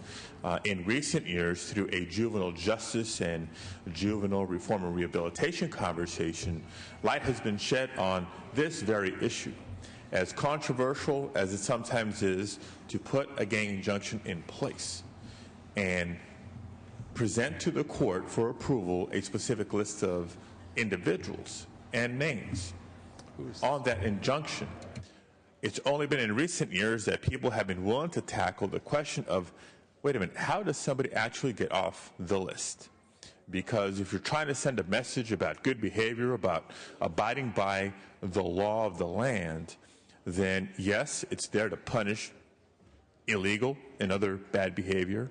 But what about those who do turn their lives around and who do get back on the straight path? How do you then facilitate that better lifestyle or the better choices, if you will, back into the norm of our society? And this, as Senator Wright has pointed out, is a flaw in the system. Given what I have learned, or at least I thought I knew, Senator Wright, about gang injunctions, to put an injunction in place and to put an individual's name on part of the injunction, there's a pretty high legal threshold that the attorney asking for it has to meet. Define geographic boundaries, certain types of activity that has created a nuisance in that community or target area that justifies the gang injunction. And from my understanding, the names of the individuals to be added to that injunction meet a certain legal threshold, including criminal history. So when you say that there's individuals on gang injunctions that have never been committed of a crime, I believe you, but that's news to me. And my point in saying all this is, just as we're paying attention to the need for reform on the injunction list for folks to be able to come off, maybe we ought to take a look at the process of how people end up on the injunction list to begin with as well. So I'll be supportive of the bill today, but would actually be more than happy to engage in this conversation as this bill moves through the legislature. Oh, thank you. Thank you. Senator Yee. Thank you very much, Mr. President. And I rise to support Senator Wright's measure here. I think it's extremely important that we look at sort of the underlying principle behind these gang injunctions. And I think Senator Padilla talked a little bit about it, but let me get back to that point a little bit later. But let me talk specifically, I think, about the bill itself. The bill itself basically says that there's got to be a way for individuals to get off of that gang injunction. There currently is no way that you can do that. And what Senator Wright is doing is providing that pathway, and clearly providing a pathway based on certain kinds of appropriate behavior. And I think that that's something that we should, in fact, be supportive of and allow him to continue to move this bill along and further refine some of those criteria. But I just want to raise the issue about the gang injunction itself. Basically, what a gang injunction does is to prevent some individuals from being in certain areas and somehow hoping that that's going to decrease crime.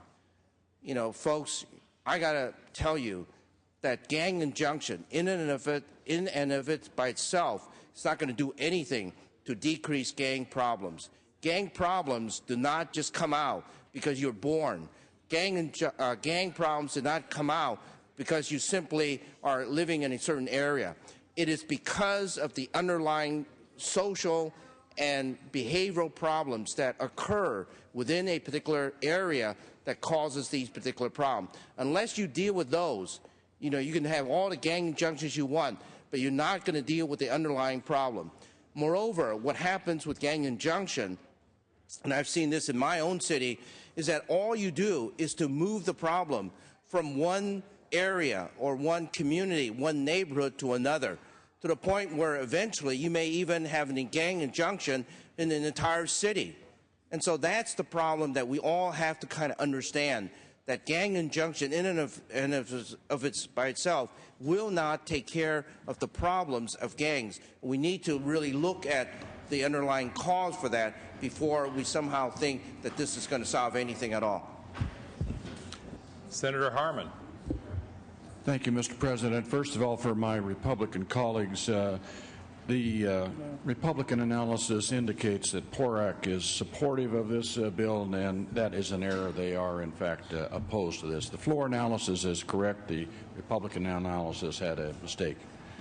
Now, on the issue of the bill itself, I do rise in opposition to the bill, but I am sympathetic to the young man that Senator Wright described, and how can you get out from under the impact of this type of injunctive relief. And I would suggest that instead of canceling after 5 years the injunction, that it would be better, Senator Wright, to consider some type of process, an inexpensive, quick process.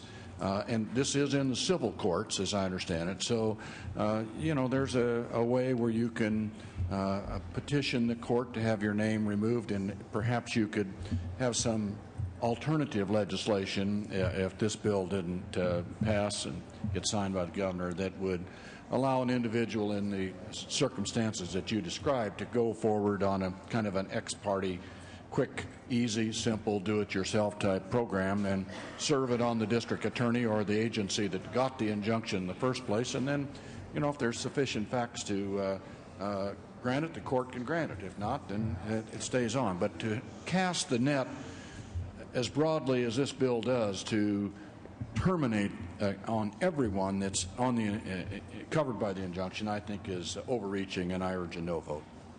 Senator Negrete McLeod. I really wasn't going to get up, but I think that from personal experience, gang injunctions often take it to the net those people that actually just live in the area, that may be just friends with somebody. In fact, all of us here, all of you men that are wearing ties, could be considered a gang because you're all wearing ties and you're all wearing white shirts. You would be part of a gang. The police could come in and say, they are a gang? Okay. So what I'm saying is that from personal experience, I know that if you have a gang injunction put upon you, whether or not you are a gang member and you cause some problems, you get picked up by the police, then that gang injunction sticks on you, and if you go to prison, it's even worse because you get additional time just from being stigmatized by having a gang injunction on you. Further debate or discussion? Seeing and hearing none, Senator Wright, you may close. Thank you, Mr. President, and thank my colleagues for the discussion. Again, this does not remove the tool of a gang injunction from law enforcement. Again, the reason that this goes to civil court members is that there is no criminal element that they could convict or charge the individual with. I want to make clear that this does not remove the injunction from the gang that was so placed. So that if you placed an injunction against the Hoover Street Crips, how long are we going? The injunction against the Hoover Street Crips remains in perpetuity. But if one of the individuals so named as a Hoover Street Crip has not convicted a crime, the individual, not the gang, the injunction itself remains in place. Part of the problem with legal remedies, again, is that in civil court, he's not entitled to a public defender. To retain counsel to go into civil court to get your name off a list, the minimum retainer is 10 grand. Well, chances are if he had 10 grand in the bank, he wouldn't be living in the Nickerson Gardens housing development. He could do something else with his money if he had 10 grand laying around. All this says is that you placed him on a list that in effect took away some of his rights. You did that in civil court. This bill will allow that process to go through. But what it says is that after 5 years, if that individual has not been convicted of a crime, and he has not violated the terms of the injunction. And again, let me tell you, the terms of the injunction can be something as innocuous as walking down Central Avenue with blue tennis shoes on. I've got one family where there are 2 members in the same house on the injunction. Technically, when they go home, they could be arrested for being at home because the injunction says that these 2 individuals can't associate. So every night they go home, they risk being arrested. One of the people who lives in Nickerson Gardens, placed on the injunction list, convicted of walking down the street with those named tennis shoes. And then his family was evicted from the Nickerson Gardens because the federal law says if you're convicted of a crime, they can evict your family from the housing development. So for all we know, his only crime was wearing blue shoes on Tuesday. I would ask for your aye vote. This is only about fairness. It doesn't take it away. And it simply says if this individual hasn't committed a crime after being placed on the list for 5 years, that you cut him a break. If he violates the injunction, he stays on. If he commits a crime, he stays on. But if he has not committed a crime in 5 years, that we recognize that this individual just maybe ain't a gang member and we should let him restore his life. That he should not have something that remains on his jacket until he's 42 years old and he's being denied the opportunity to get work with no criminal record. I ask for your aye vote. Arnoldstead.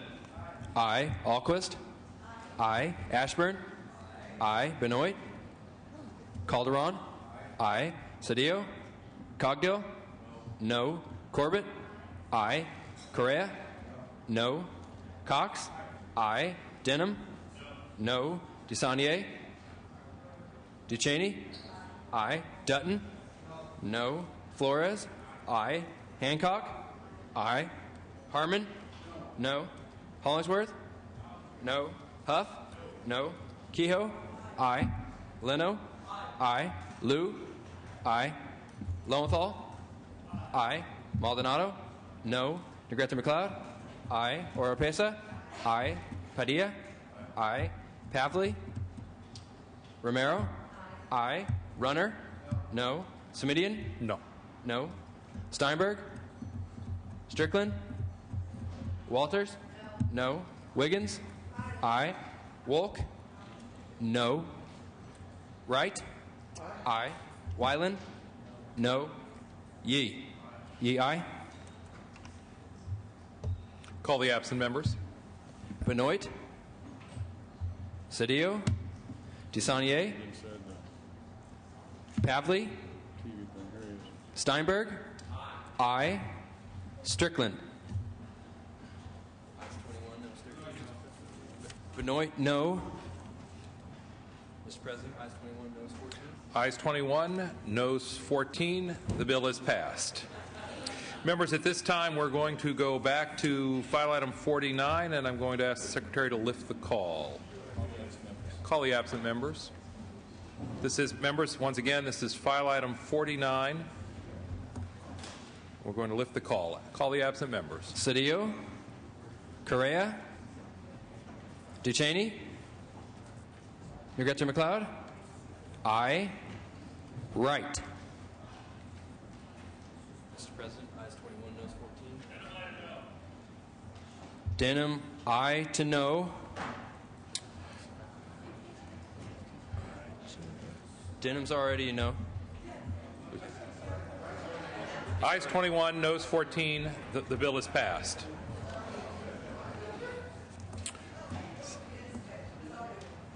Ayes 21, noes 14. The bill is passed.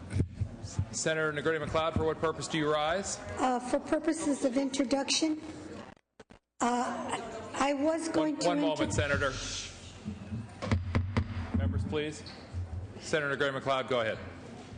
I was going to introduce Mrs. McWalter's class from Cavalry Chapel School from the city of Marietta, Mr. Hollingsworth's class. My daughter-in-law and grandson were sitting up there, but our debate ran a little long.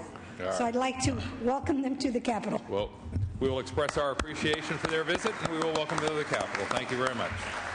Senator Hollingsworth.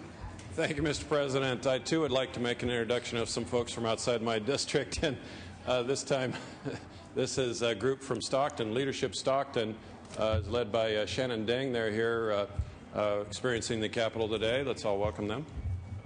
Want to join them again?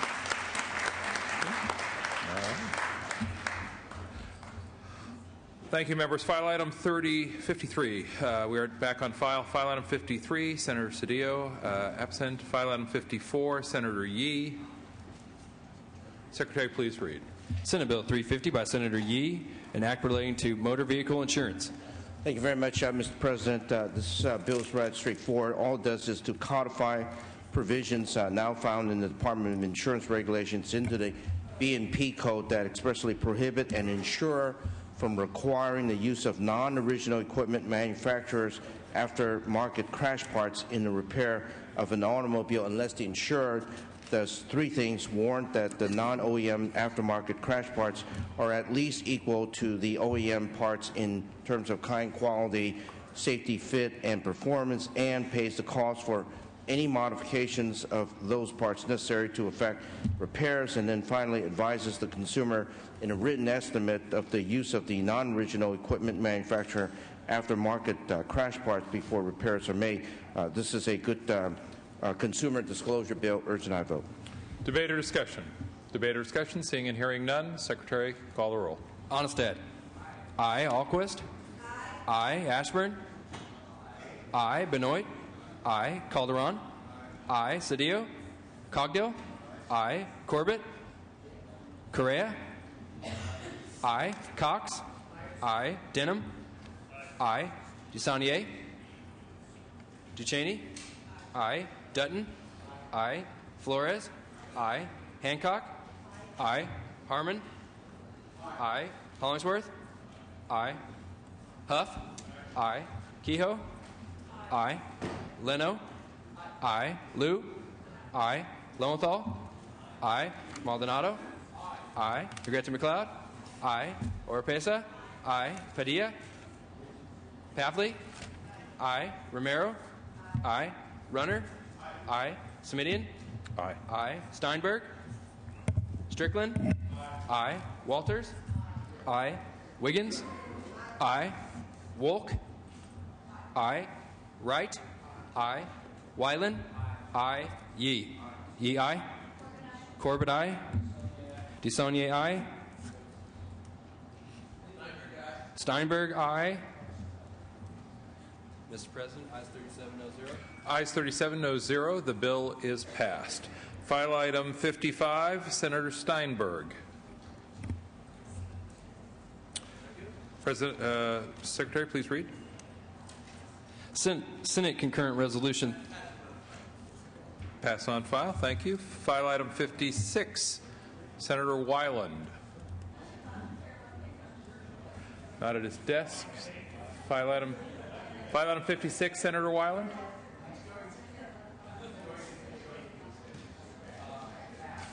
Pass. File item 57, Senator Steinberg.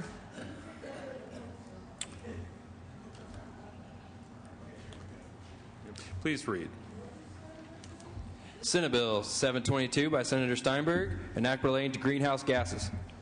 Thank you very much, Mr. President and members. There is a new exciting opportunity that we talk about in California. It's being talked about through the country, and that is the market, cap and trade some call it, for carbon offsets. These, of course, are credits that people buy and sell that say that a unit of carbon dioxide has been reduced from being emitted into the atmosphere, thereby reducing greenhouse gases, and they're sold. Unfortunately, as this market develops, there is no even quasi-regulation to ensure that the people who purchase the credits actually are getting what it is they purport to buy. So this bill simply says that you must demonstrate to the appropriate state agency, the ARB, that your credit is what you say it is. Fairly simple. I'd urge an aye vote on the measure. Debate or discussion, Senator Runner. Thank you, Mr. President. The concept I agree with. In fact, I think I voted for this bill at one point last year, and I voted for it again this year at one point in committee. However, the concern that I have as I got this close, right? Concern that I have as I dealt with the issues and some of the detail in the bill itself is that what it does is it creates a California unique standard. Now, there is already an internationally accepted standard that I agree. I don't want to see some kind of bait and switch out there or somebody trying to fool consumers thinking they got something that they didn't. I don't like the whole system, to be honest with you. But the fact is there is this commodity that has been created. And I think it needs some definition in order to be fair and not cheat people. The problem that I have is, again, this creates a unique California standard. So even those that have been identified by an international accepted standard that are traded on international markets would have to come to California to get California's unique stamp. That, I don't believe, is a fair way to deal with this. If we're going to have the process, then it ought to at least be recognizable to people in the world who are trading this commodity. The other issue that I'm concerned about is it does create a series of actions that can be put against individuals who then, even not knowingly, engage in the trading of this commodity. I think it's an issue that we should address. Maybe we should embrace what's out there internationally already, but for that reason I will have to change my vote from a yes to a no as we take this vote. Thank you. Further debate or discussion? Senator Steinberg, you may close. Thank you, members. I think it says a lot. Senator Runner is almost there on the bill. Let me just say this, because a couple of colleagues have raised a question with me about page 4, lines 28 through 29, which provide attorney's fees for parties that file actions under this section. And I agree with the critique or concern that the language at this point may be written a little ambiguously, and that it could be implied that reasonable attorney's fees can be collected regardless of the outcome of the action.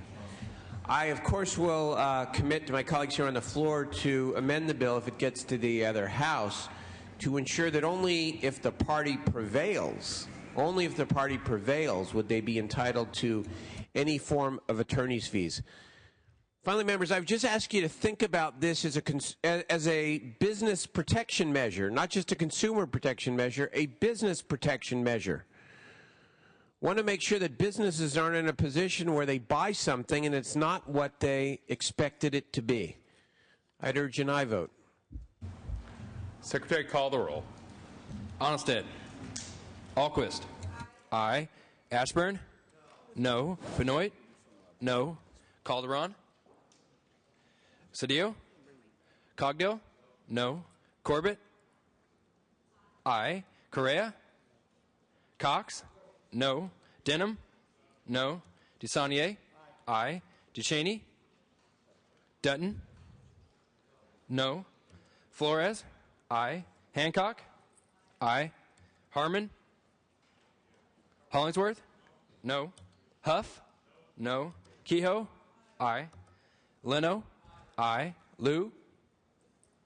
Lowenthal? Aye. Maldonado? Negrete McLeod? Oropesa? Aye. Padilla? Pavley? Aye. Romero? Runner? No. Semidian? Aye. Steinberg? Aye. Strickland? Walters? No. Wiggins? Aye. Wolk? Aye. Wright? Wyland? No. Yee? Yee, aye. Romero, aye. Correa, no. Strickland, no. Harmon, no. Call the absent members. Onnested? Calderon? Cedillo? Duchesne? Liu, aye. Maldonado? Negrete McLeod? No. Padilla? Wright. Maldonado, aye. Mr. Steinberg moves a call. That brings us to file item 58, members. Senator Leno? Pass. And that would be file item 59, Senator Wolk, pass. File item 60, Senator Leno at his desk. Secretary, please read. Senate Bill 572 by Senator Leno, an act relating to Harvey Milk Day. Thank you, Mr. President. Members, SB 572 would do one very simple thing, and one very simple thing only. It would require that the governor, every May 22nd, declare Harvey Milk Day here in California. This is not a state holiday, does not afford state workers time off, does not cost the state of California 1 penny. It's otherwise known as a day of special significance. We have days of special significance for any number of historical characters, including John Muir. We have a day of special significance for the California poppy.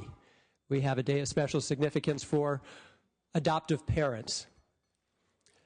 This also requires and mandates absolutely nothing of any classroom or any school district, nothing whatsoever. What it does do is memorializes the hope that the life of Harvey Milk has represented to so many people these 30 years now since his assassination.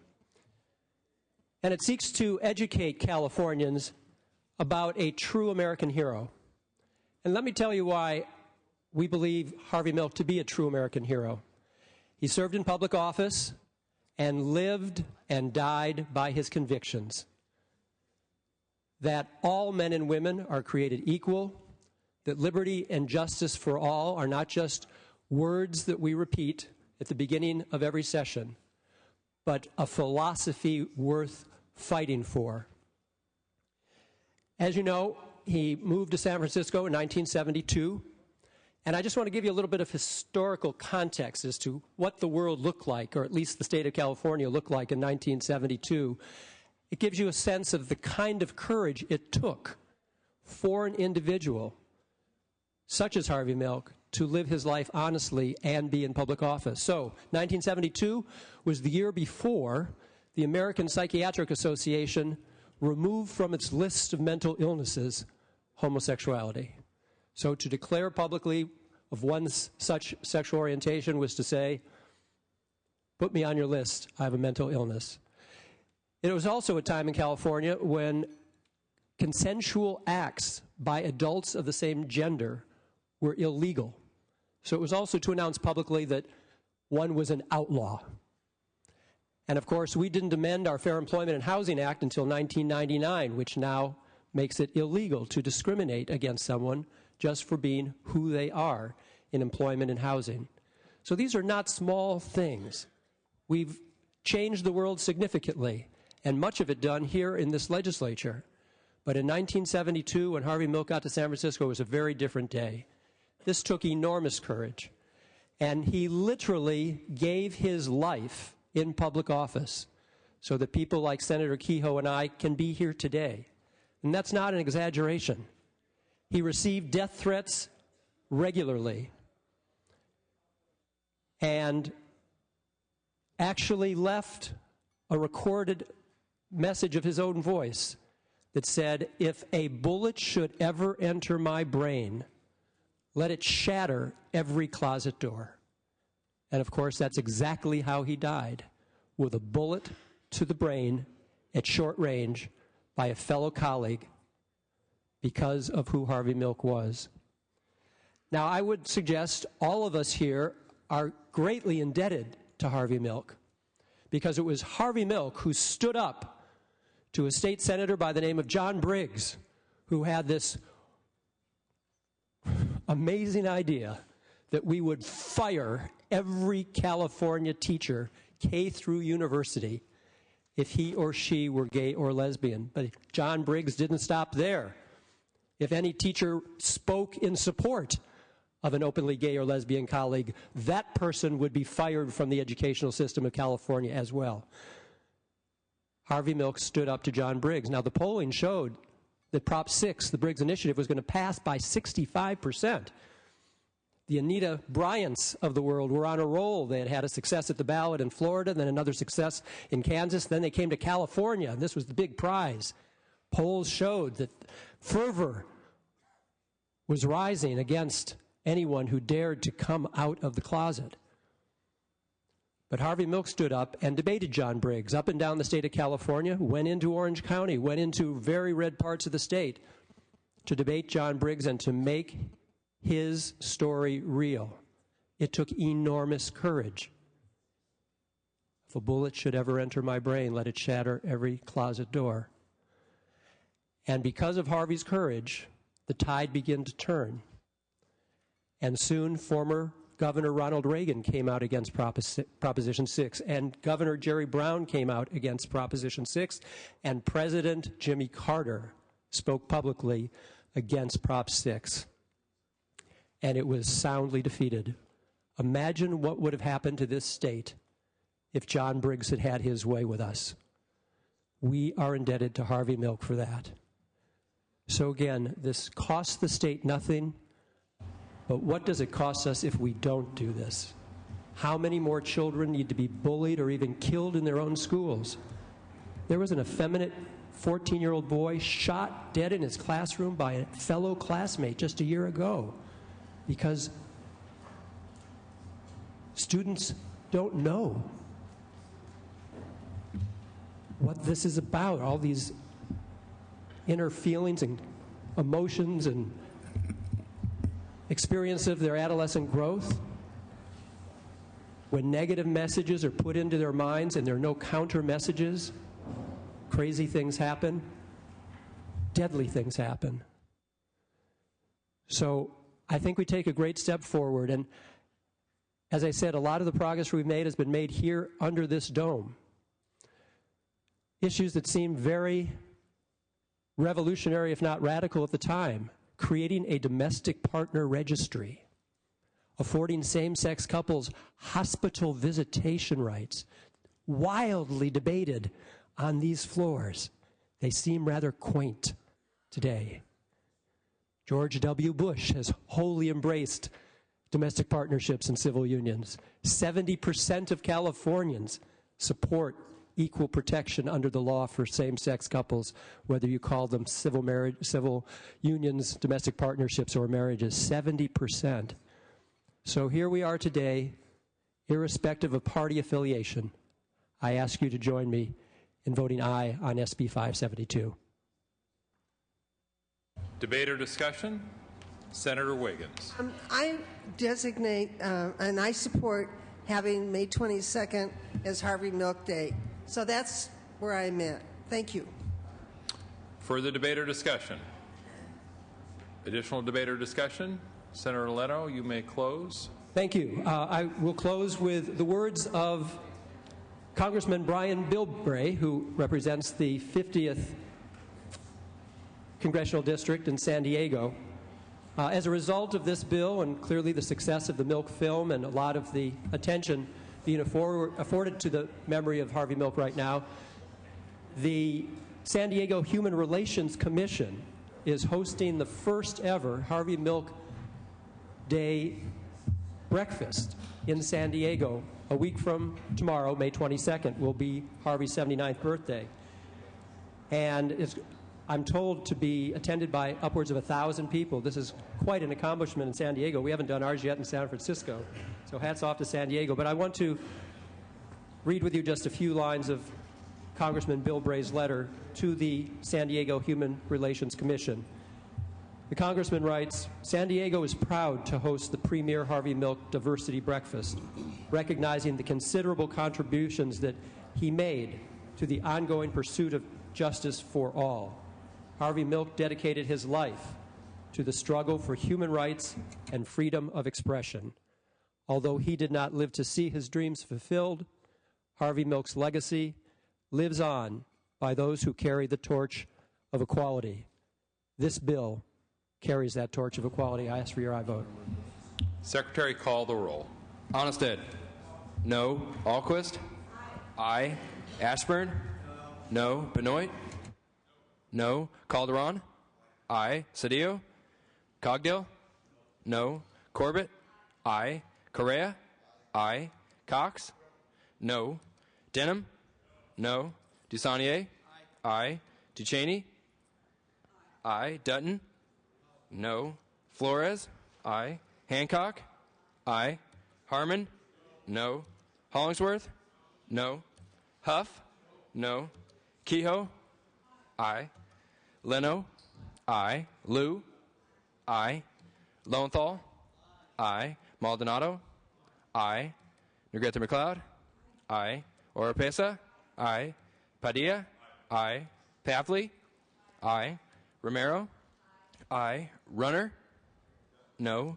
Semidian. Aye. Steinberg. Aye. Strickland. No. Walters. No. Wiggins. Aye. Wolk. Aye. Wright. Aye. Weiland. No. Yee. Yee, aye. Ayes 24, noes 14. Ayes 24, noes 14. The bill is passed.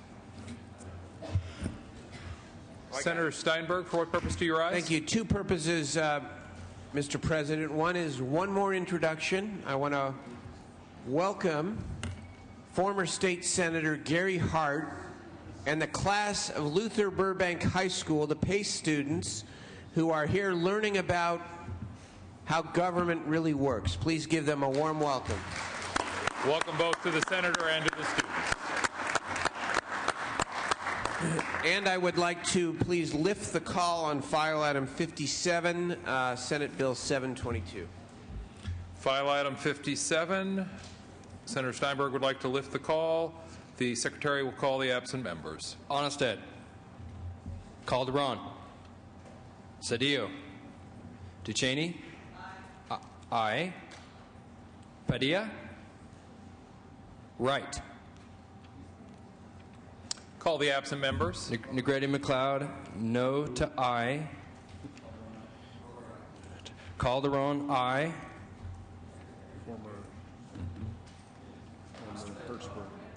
Onnested, no. Mr. President, ayes 21, noes 15. Ayes 21, noes 15. The bill is passed. And I believe it would be appropriate at this time, Senator Steinberg, if we could introduce and welcome former Speaker of the California State Assembly, Bob Hertzberg, who is here in the chambers as well.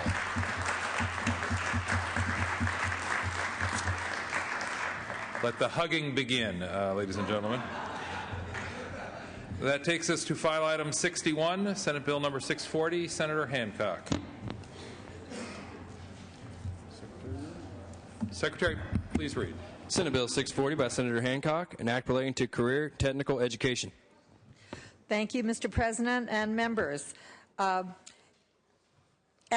640 is really a cleanup bill to AB 2448, which was passed several years ago, refocusing ROPs on setting up career pathways at high schools for career technical education.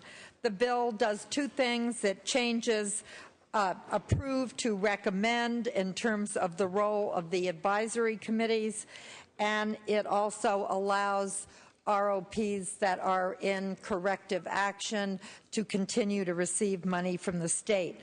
The bill is sponsored by the statewide organization of ROCPs, by the California Teachers Association and the Metro Ed Regional Occupational Center in San Jose. I would ask for your aye vote. The bill did pass out of Senate Education on a 9-0 bipartisan vote. Any objection to using the unanimous roll call? Without objection, ayes 38, noes 0. Bill is passed. File item 62, Senator Calderon.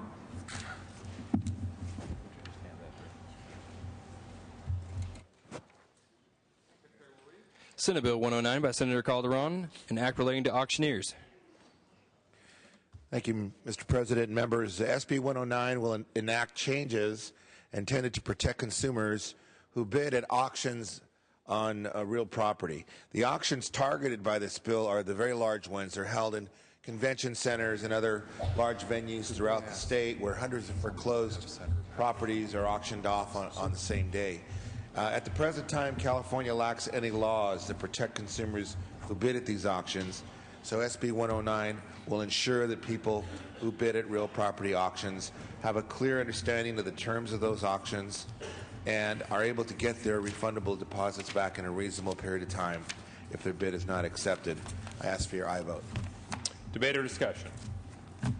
Debate or discussion? Seeing and hearing none, Secretary, call the roll. Onnested. No. Alquist.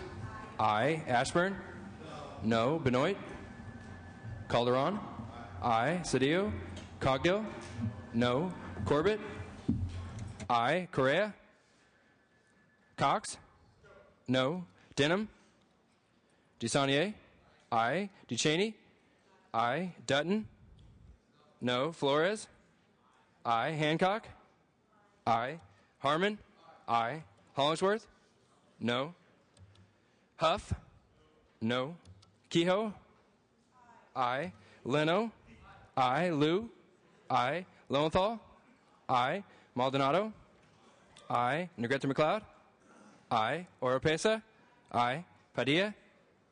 Aye. Pavley. Aye. Romero. Aye. Runner. No. Simidian. Aye. Steinberg. Strickland. No. Walters? No. Wiggins? Aye. Wolk? Aye. Wright? Aye. Wyland? Aye. Yee? Yee, aye. Benoit? No. Correa? No. Denham? No. Mr. President, ayes 24, noes 13. The bill is passed. File item 63, Senator Steinberg. Secretary Reed. Senate Concurrent Resolution 13 by Senator Steinberg relative to the creation of the Joint Committee for the Protection of Lake Tahoe. Thank you very much, Mr. President. This bill is jointly authored by Senator Cox, Senator Gaines, and myself to establish a joint legislative committee for the protection of Lake Tahoe. Lake Tahoe. Committee would meet at least once a year to work with the Nevada State Legislature to better coordinate bi-state actions relating to the Tahoe Environmental Program. It's just a way to make sure that we are the proper stewards for one of California's great treasures. I vote. Any objection to substituting the unanimous roll call?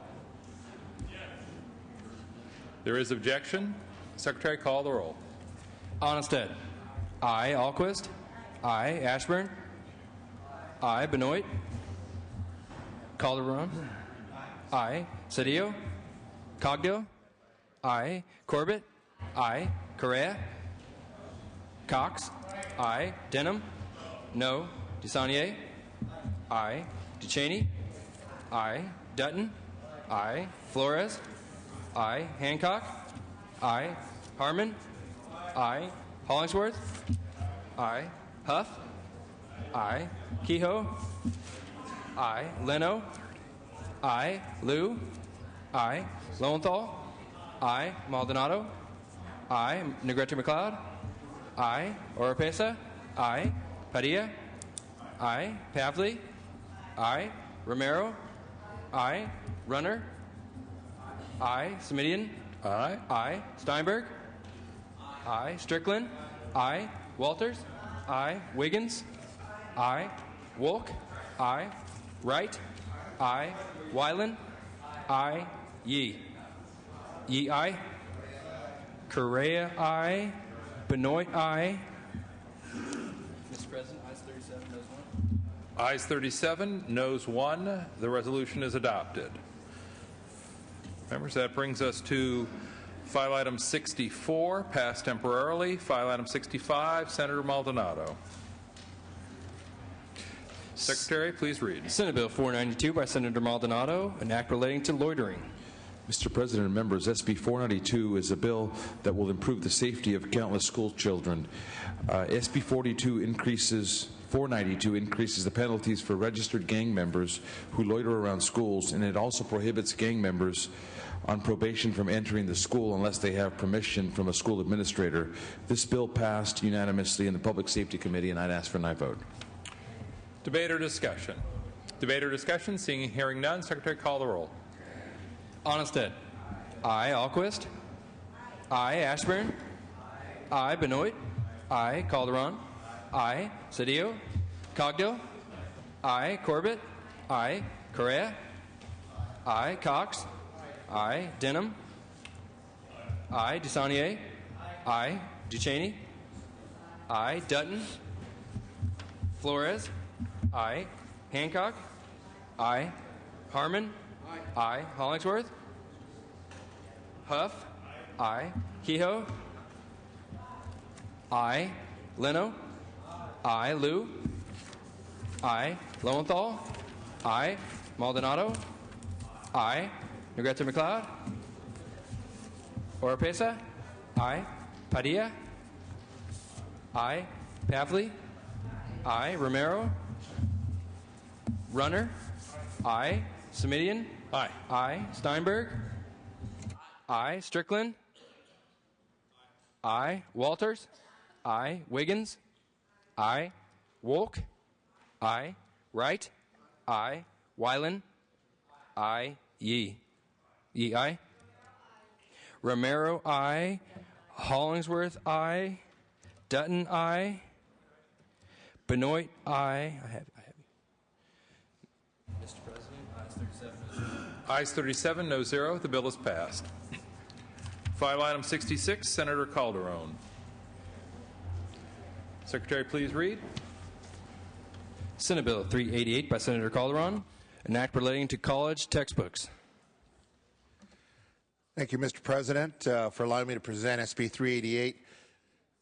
Today's college students are under enormous financial pressure, as we all know, and the cost of textbooks is not just a drop in the bucket when compared to tuition and fees. The average student spends about $900 a year on textbooks, which is nearly 20% of the tuition and fees at a four-year public institution, according to reports that have been done by PIRGs. The reason why textbooks are expensive is that the textbooks market does not function like a normal market. The person who chooses a textbook, the faculty, is not the same person who buys the textbook, the students. Therefore, price is removed as a primary factor in the sale.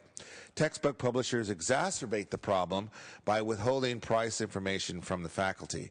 SB 388 will require publishers to disclose the price information to the faculty. It also allows for unbundled alternatives to bundle textbooks and disclose the availability of these alternatives. Textbooks should be produced and priced to be as inexpensive as possible without sacrificing educational value. For these reasons, I urge your support for SB 388. Thank you. Debate or discussion? Secretary, call the roll. Onestad. No. Alquist? Aye. Ashburn? Aye. Benoit? Aye. Calderon? Aye. Cedillo? Cogdill? Aye. Corbett? Aye. Correa? Aye. Cox? Aye. Denham? DeSaulnier? Aye. Duchesne? Dutton? Flores? Hancock? Aye. Harmon? Aye. Hollingsworth? No. Huff? Aye. Kehoe? Aye. Leno? Aye. Liu? Aye. Lowenthal? Maldonado? Aye. Negrete McLeod? Aye. Oropesa? Aye. Padilla?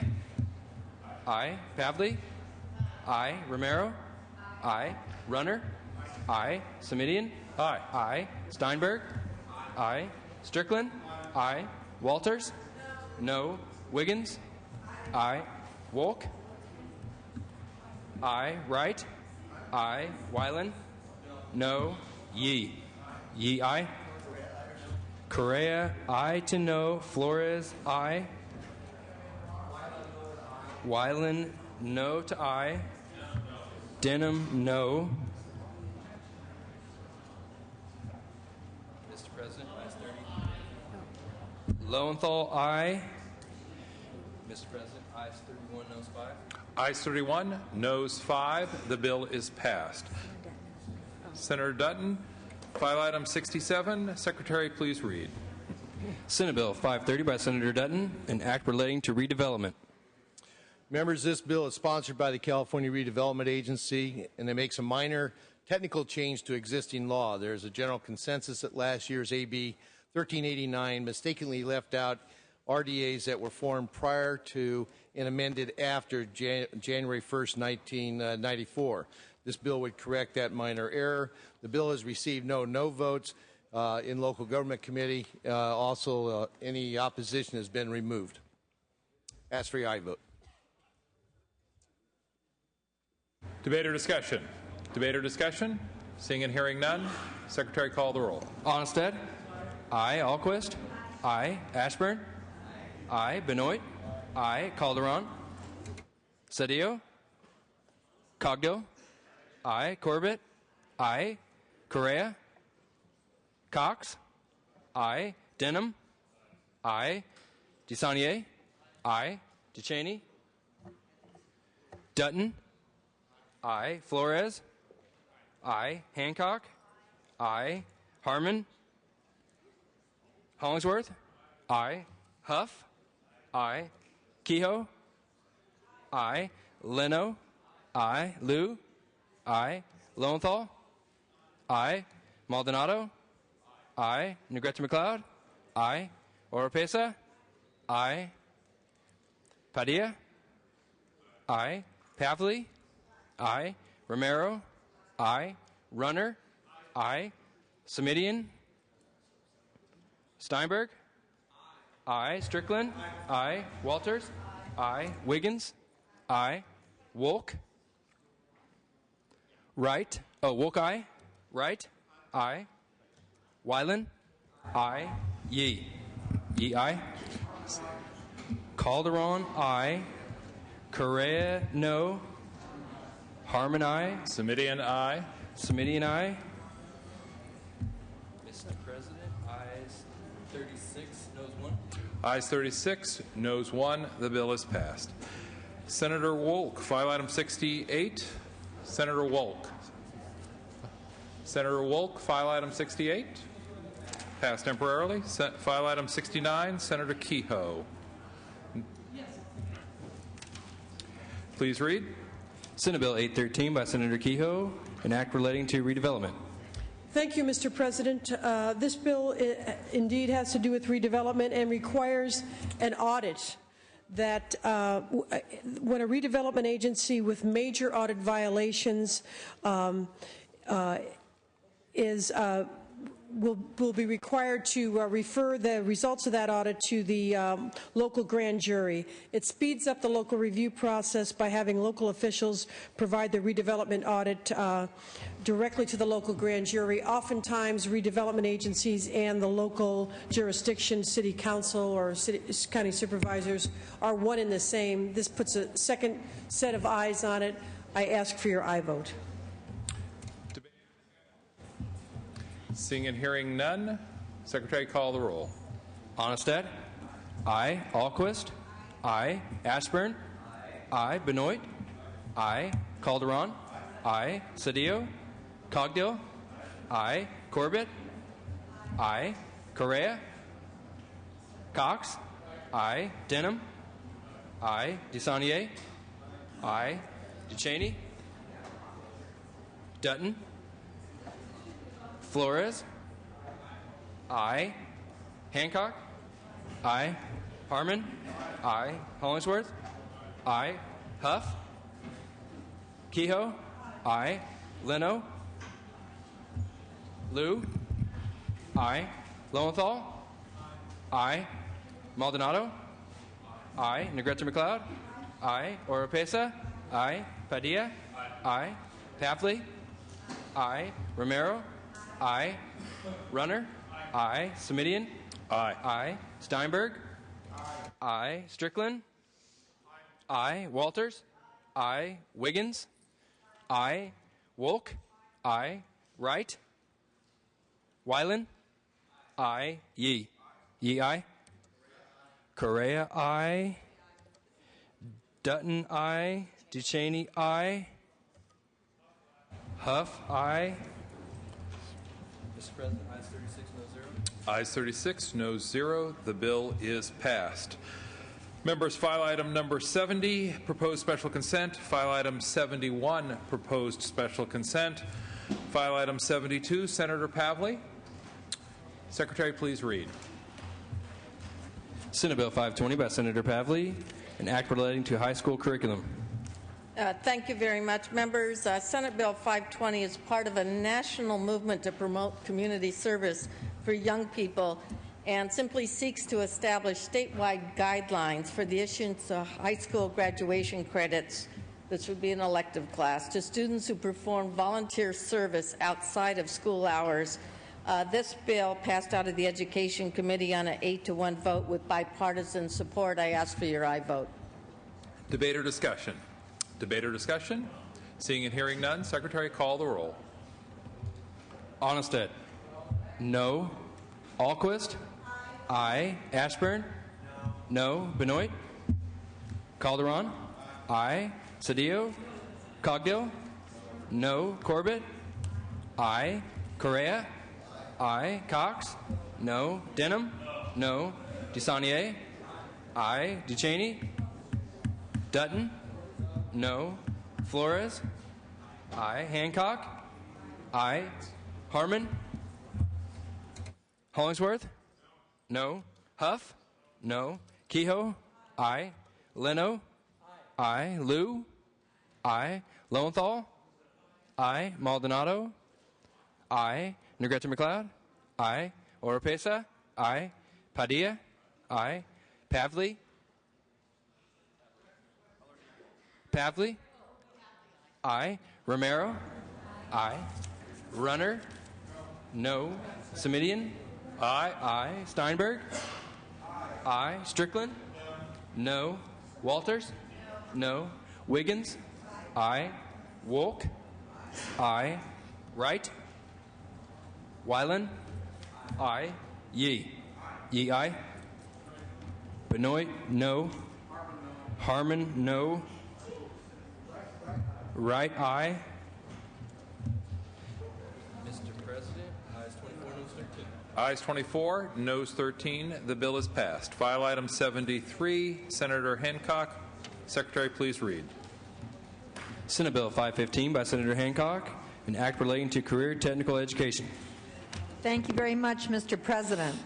SB 515 will encourage the strategic use of the more than $1 billion in state and federal funds going to support career technical education in high school by linking the sequenced courses and career pathways directly with the workforce development needs identified in the 9 economic development regions of the state.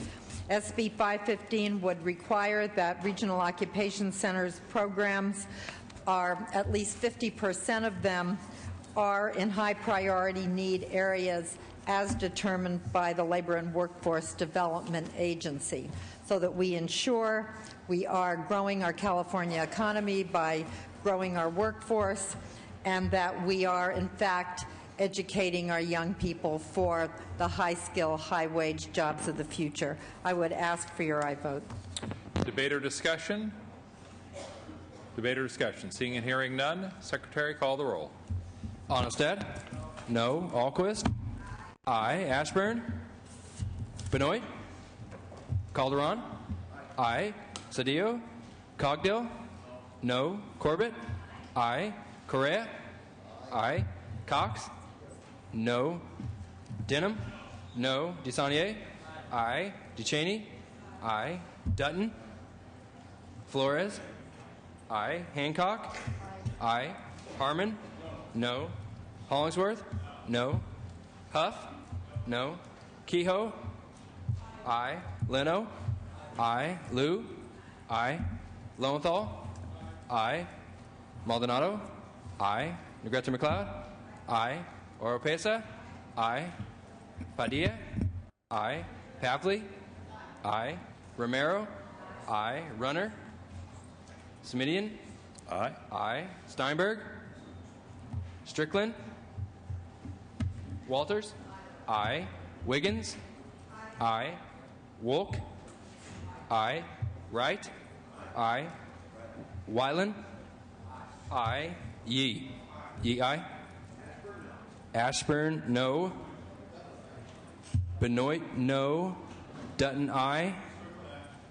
Strickland? Aye. Steinberg? Aye. Mr. President, ayes 28, noes 9. Ayes 28, noes 9. The bill is passed. File item 74, Senator Negrete McLeod. Secretary, please read. Senate Bill 700 by Senator Negrete McLeod, an act relating to healing arts. Thank you, Mr. President and members. SB 700 makes various changes relating to the peer review process for physicians and what is called the 805 reporting process for a final disciplinary actions taken by a peer review body against a physician. The purposes of the 805 reporting process is to assure that the Medical Board of California is notified of incompetent physicians as well as to notify other health care facilities. In a recent study completed that evaluated the peer review system in California and an informal hearing conducted by the Business and Profession Committee, both the study and the hearing indicated that there is confusion as to when an 805 report must be filed by a hospital with a medical board. It also pointed out that it can take up to 2 to 5 years before the medical board receives any information about serious cases involving incompetent physicians. This bill eliminates confusion regarding 805 reporting.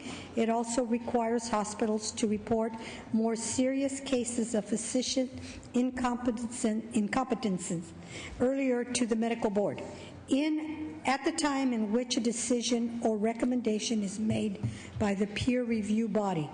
Unlike an 805 report, this earlier report to the medical board would remain confidential. This earlier reporting requirement would allow the medical board to immediately conduct its own independent investigation of serious cases involving patient harm. SB 700 was recently amended to address concerns raised by the California Hospital Association that the earlier reporting requirement must be regarding a disciplinary action to be taken against a physician. I ask for your aye vote. Debate or discussion? Debate or discussion? Senator Onestad. Mr. President, members, I request a no vote on this bill. There's no question that something needs to be done about peer review. The Health Committee this year held a hearing a couple months ago where we heard the results of the Lumetra report and the results of peer review analysis from all over the state, and there are things that need to be done to fix peer review. This bill, however, does not do it. Let me tell you what this bill does. It simply generates an 805 report. For those of you who don't know what that is, an 805 report is essentially the death knell to a physician's practice. And this bill requires the generation of that report, which is made public, to the medical board before any due process, before any hearing has been held involving the affected physician. California Medical Association is opposed to this bill, and rightly so. None of us would think about passing such an onerous reporting requirement to someone who has not had his or her day in court. There's another bill, my bill, on peer review, which is now in suspense, and we're hoping to get it off of suspense, which offers an alternative to peer review. It is not the fix-all, but it is a bill that we've been working with the California Hospital Association, the California Medical Association, the California Dental Association, and the Department on Consumer Affairs. And it is a bill which does answer some of the problems regarding peer review and should be a work in process. The fact of the matter is, an 805 report does nothing to change the peer review system in California other than to presume that somebody who has not had a hearing is guilty and his or her practice has been destroyed.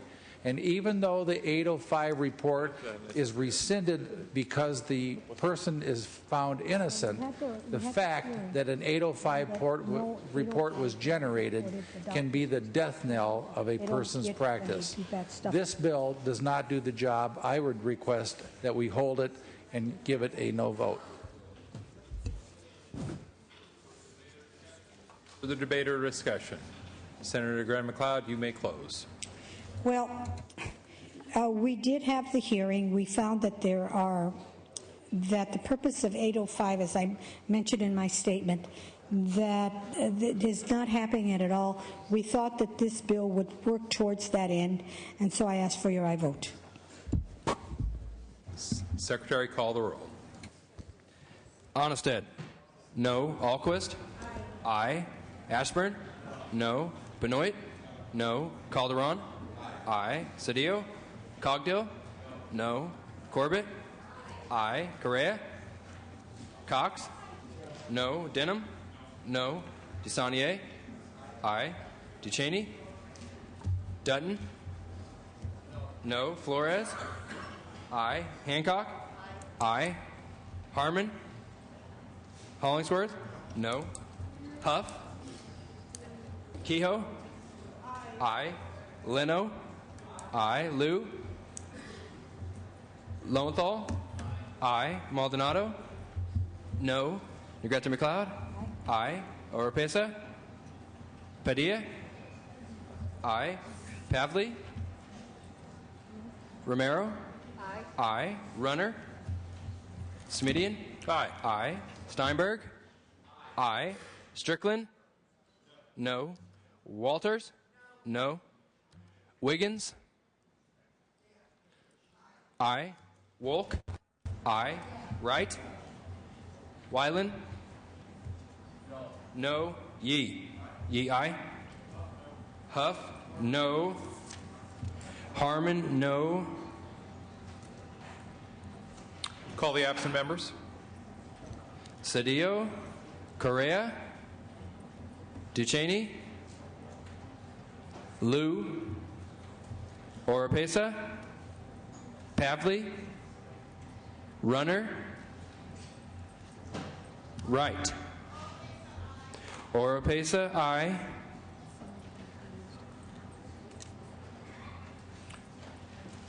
Senator Negrete McLeod? No. Ducheney? No. Senator Negrete McLeod moves the call. File item 75, Senator Correa. Secretary will read. Senate Bill 549 by Senator Correa, an act relating to barbering and cosmetology. Thank you, Mr. President. Board of Barbering and Cosmetology recently held town hall meetings to determine how to best increase voluntary compliance with health and safety codes. This bill is a result of those town halls, and it's an example of how a regulatory agency and an industry can work together to address complicated issues.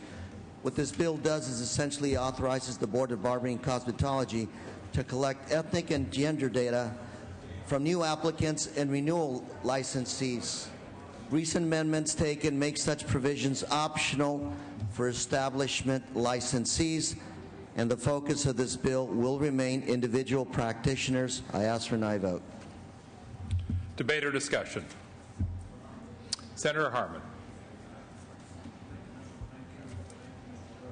One moment, please, Mr. Harmon. Well, thank you, Mr. President. A question of the author, if I could, please. Question of the author. Senator Correa, this is a barbering bill for, people that need haircuts. Is that correct? That is correct, sir. I just was wondering. Never mind, forget it. Well, personal point of personal privilege here, sir. I just wonder if you have standing on this issue to ask that question. Thank you. I thank you. I think at this point it's time for the Secretary to call the roll, members. Call the roll. Onnested? No. Alquist? Aye. Ashburn? No. Benoit? No. Calderon? Aye. Cedillo? Cogdill? No. Corbett? Aye. Correa? Aye. Cox? No. Denham? No. Dusanier? Aye. Ducheney? Aye. Dutton? Flores? Aye. Hancock? Aye. Harmon? No. No. Hollingsworth? No. Huff? No. Kehoe? Aye. Leno? Aye. Liu? Aye. Lowenthal? Aye. Maldonado? Aye. Negrete McLeod? Aye. Oropesa? Padilla? I'm going to do that. Aye. Pavley? I'll let you finish it off. Aye. Romero? Aye. Runner? Smidian? Aye. Steinberg? Aye. Strickland? No. Walters? Wiggins? Aye. Wolk? Aye. Wright? Aye. Wyland? No. Yee? Yee, aye. Ayes 23, noes 11. The measure is adopted. Members, without objection, we are going to return to file item 30. Senator Simidian, Secretary, please read.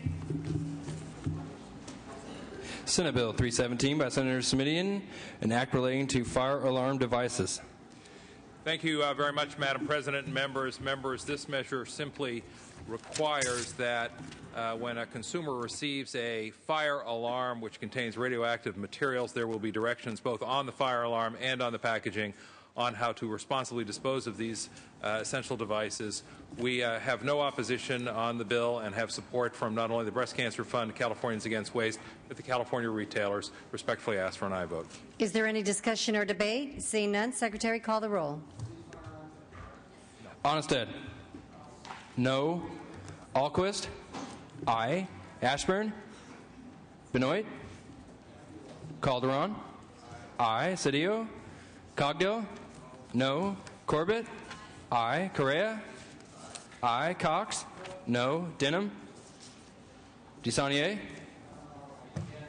Aye. Ducheney. Dutton. No. Flores. Aye. Hancock. Aye. Harmon. No. Hollingsworth. No. Huff. No. Kehoe. Aye. Leno. Aye. Liu. Carroll. Aye. Thank you. Lowenthal. Aye. Maldonado. Negrete McLeod. Oropesa. Aye. Padilla. Aye. Pavley. Aye. Romero. Aye. Aye. Runner. Smidian. Aye. Aye. Steinberg. Aye. Strickland. No. Walters. No. Wiggins. Aye. Wolk. Aye. Wright. Aye. Weiland. No. Yee. Yee, aye. Ashburn, no. Negrete McLeod, aye. Maldonado, no. Denham, no. Benoit, no. Runner, no. Ayes 22, noes 15. The measure is adopted. Next item is File 64. Secretary, please read. Senate Bill 486 by Senator Smidian, an act relating to medical waste. Thank you, Madam President. Members, it is unlawful to dispose of sharps, needles, and other self-medication devices, but that makes roughly 1 million Californians lawbreakers because there is no practical alternative way for most of them to dispose of their sharps. We are talking literally hundreds of millions of sharps disposed of each year in this process. It poses a significant risk of injury not only to kids and hotel workers and janitors, but solid waste employees, public and private. This measure simply requires pharmaceutical markers manufacturers who sell sharps to provide information about how they support and provide safe needle collection and disposal programs.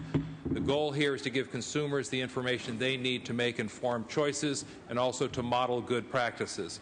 This will provide greater transparency and information to people who use these devices and allow them to make those informed choices.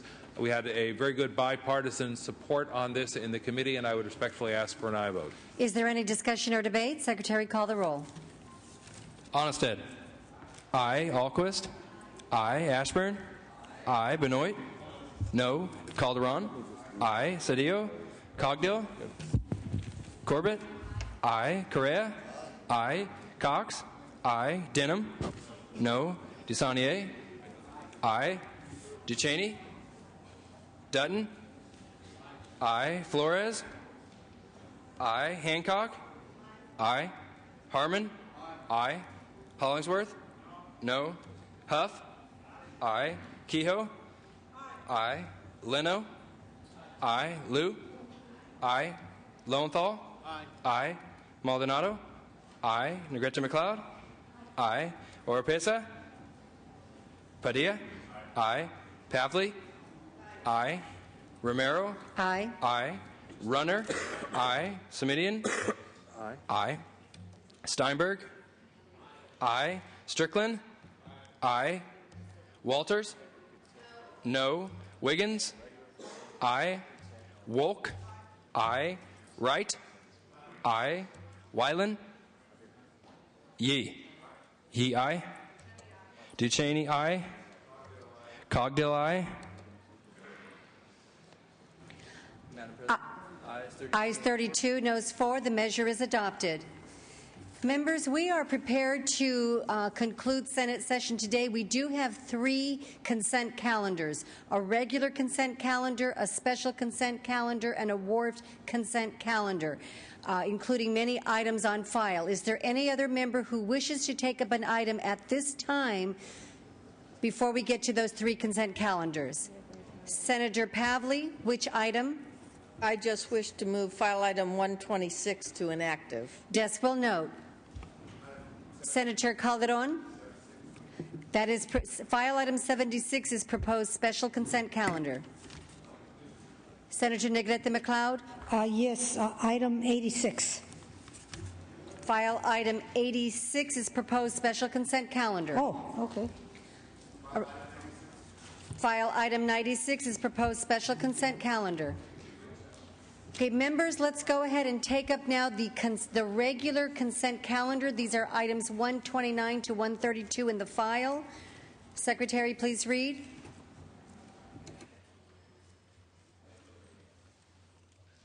So, Senate Bill 367, Senate Bill 633, Senate Bill 512, Senate Bill 119, Senate Bill 18, Senate Bill 105, Senate Bill 198. Okay, that is the regular consent calendar. Is there any objection to using our unanimous roll call? Seeing none, ayes 38, noes 0. The consent calendar is adopted. The next item is special consent calendar. Secretary, please read the special consent calendar items. 133, okay. Senate Bill 18, Senate Bill 105, Senate Bill 198, Senate Bill 673, Senate Bill 636, Senate Bill 671, and that's it. Is there any objection to using our unanimous roll call? Seeing none, ayes 38, noes 0. The special consent calendar is adopted. Final consent calendar is a wharfed consent item. Secretary, please read the items.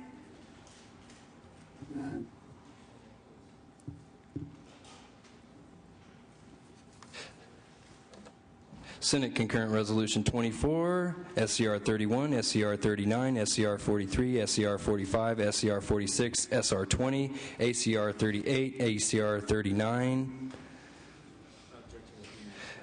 Without objection, we will deem the ward special consent calendar read. Any objection to using the unanimous roll call? Seeing none, ayes 38, noes 0. The ward consent calendar is adopted. Senator Steinberg, the desk is clear. Senator Lowenthal, for what purpose do you rise? An announcement that Senate Transportation and Housing will be meeting immediately after session in room 3191. Members of that Transportation Committee, please note. Members, we have one item remaining on call. We are going to lift the call at this time. Secretary, please read. Call the absent members. Cedillo, Correa, Liu, Pavley, I, Runner, Wright,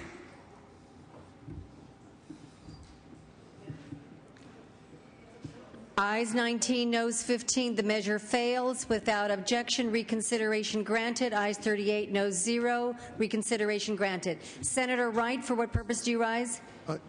Governmental organization will meet immediately following Transportation and Housing. Members of GO, please note. Senator Simidian, for what purpose?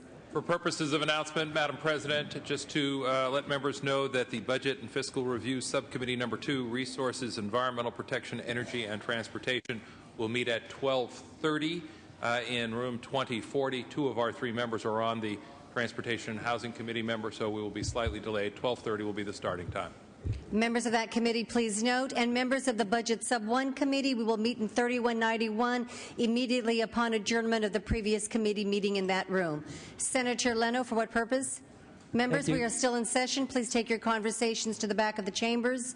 Senator Madam Leno. President, just to announce that Budget Subcommittee 3, Health and Human Services, will convene at 12:30 in the Burton hearing room. Members of that committee, please note. Senator DeSaulnier. Yes, Madam President, just to announce that Sub 4 will meet at 12:30 as well in its usual meeting room. Those members of that committee will note. Senator Steinberg, the desk is clear. Thank you very much, Madam President.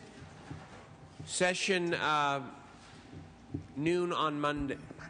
noon on Monday. Work through the file. Appropriations meets on Monday as well. Everybody have a great weekend. Thank you. Okay, members, the Senate will be in recess until 3:30, at which time the adjournment motion will be made.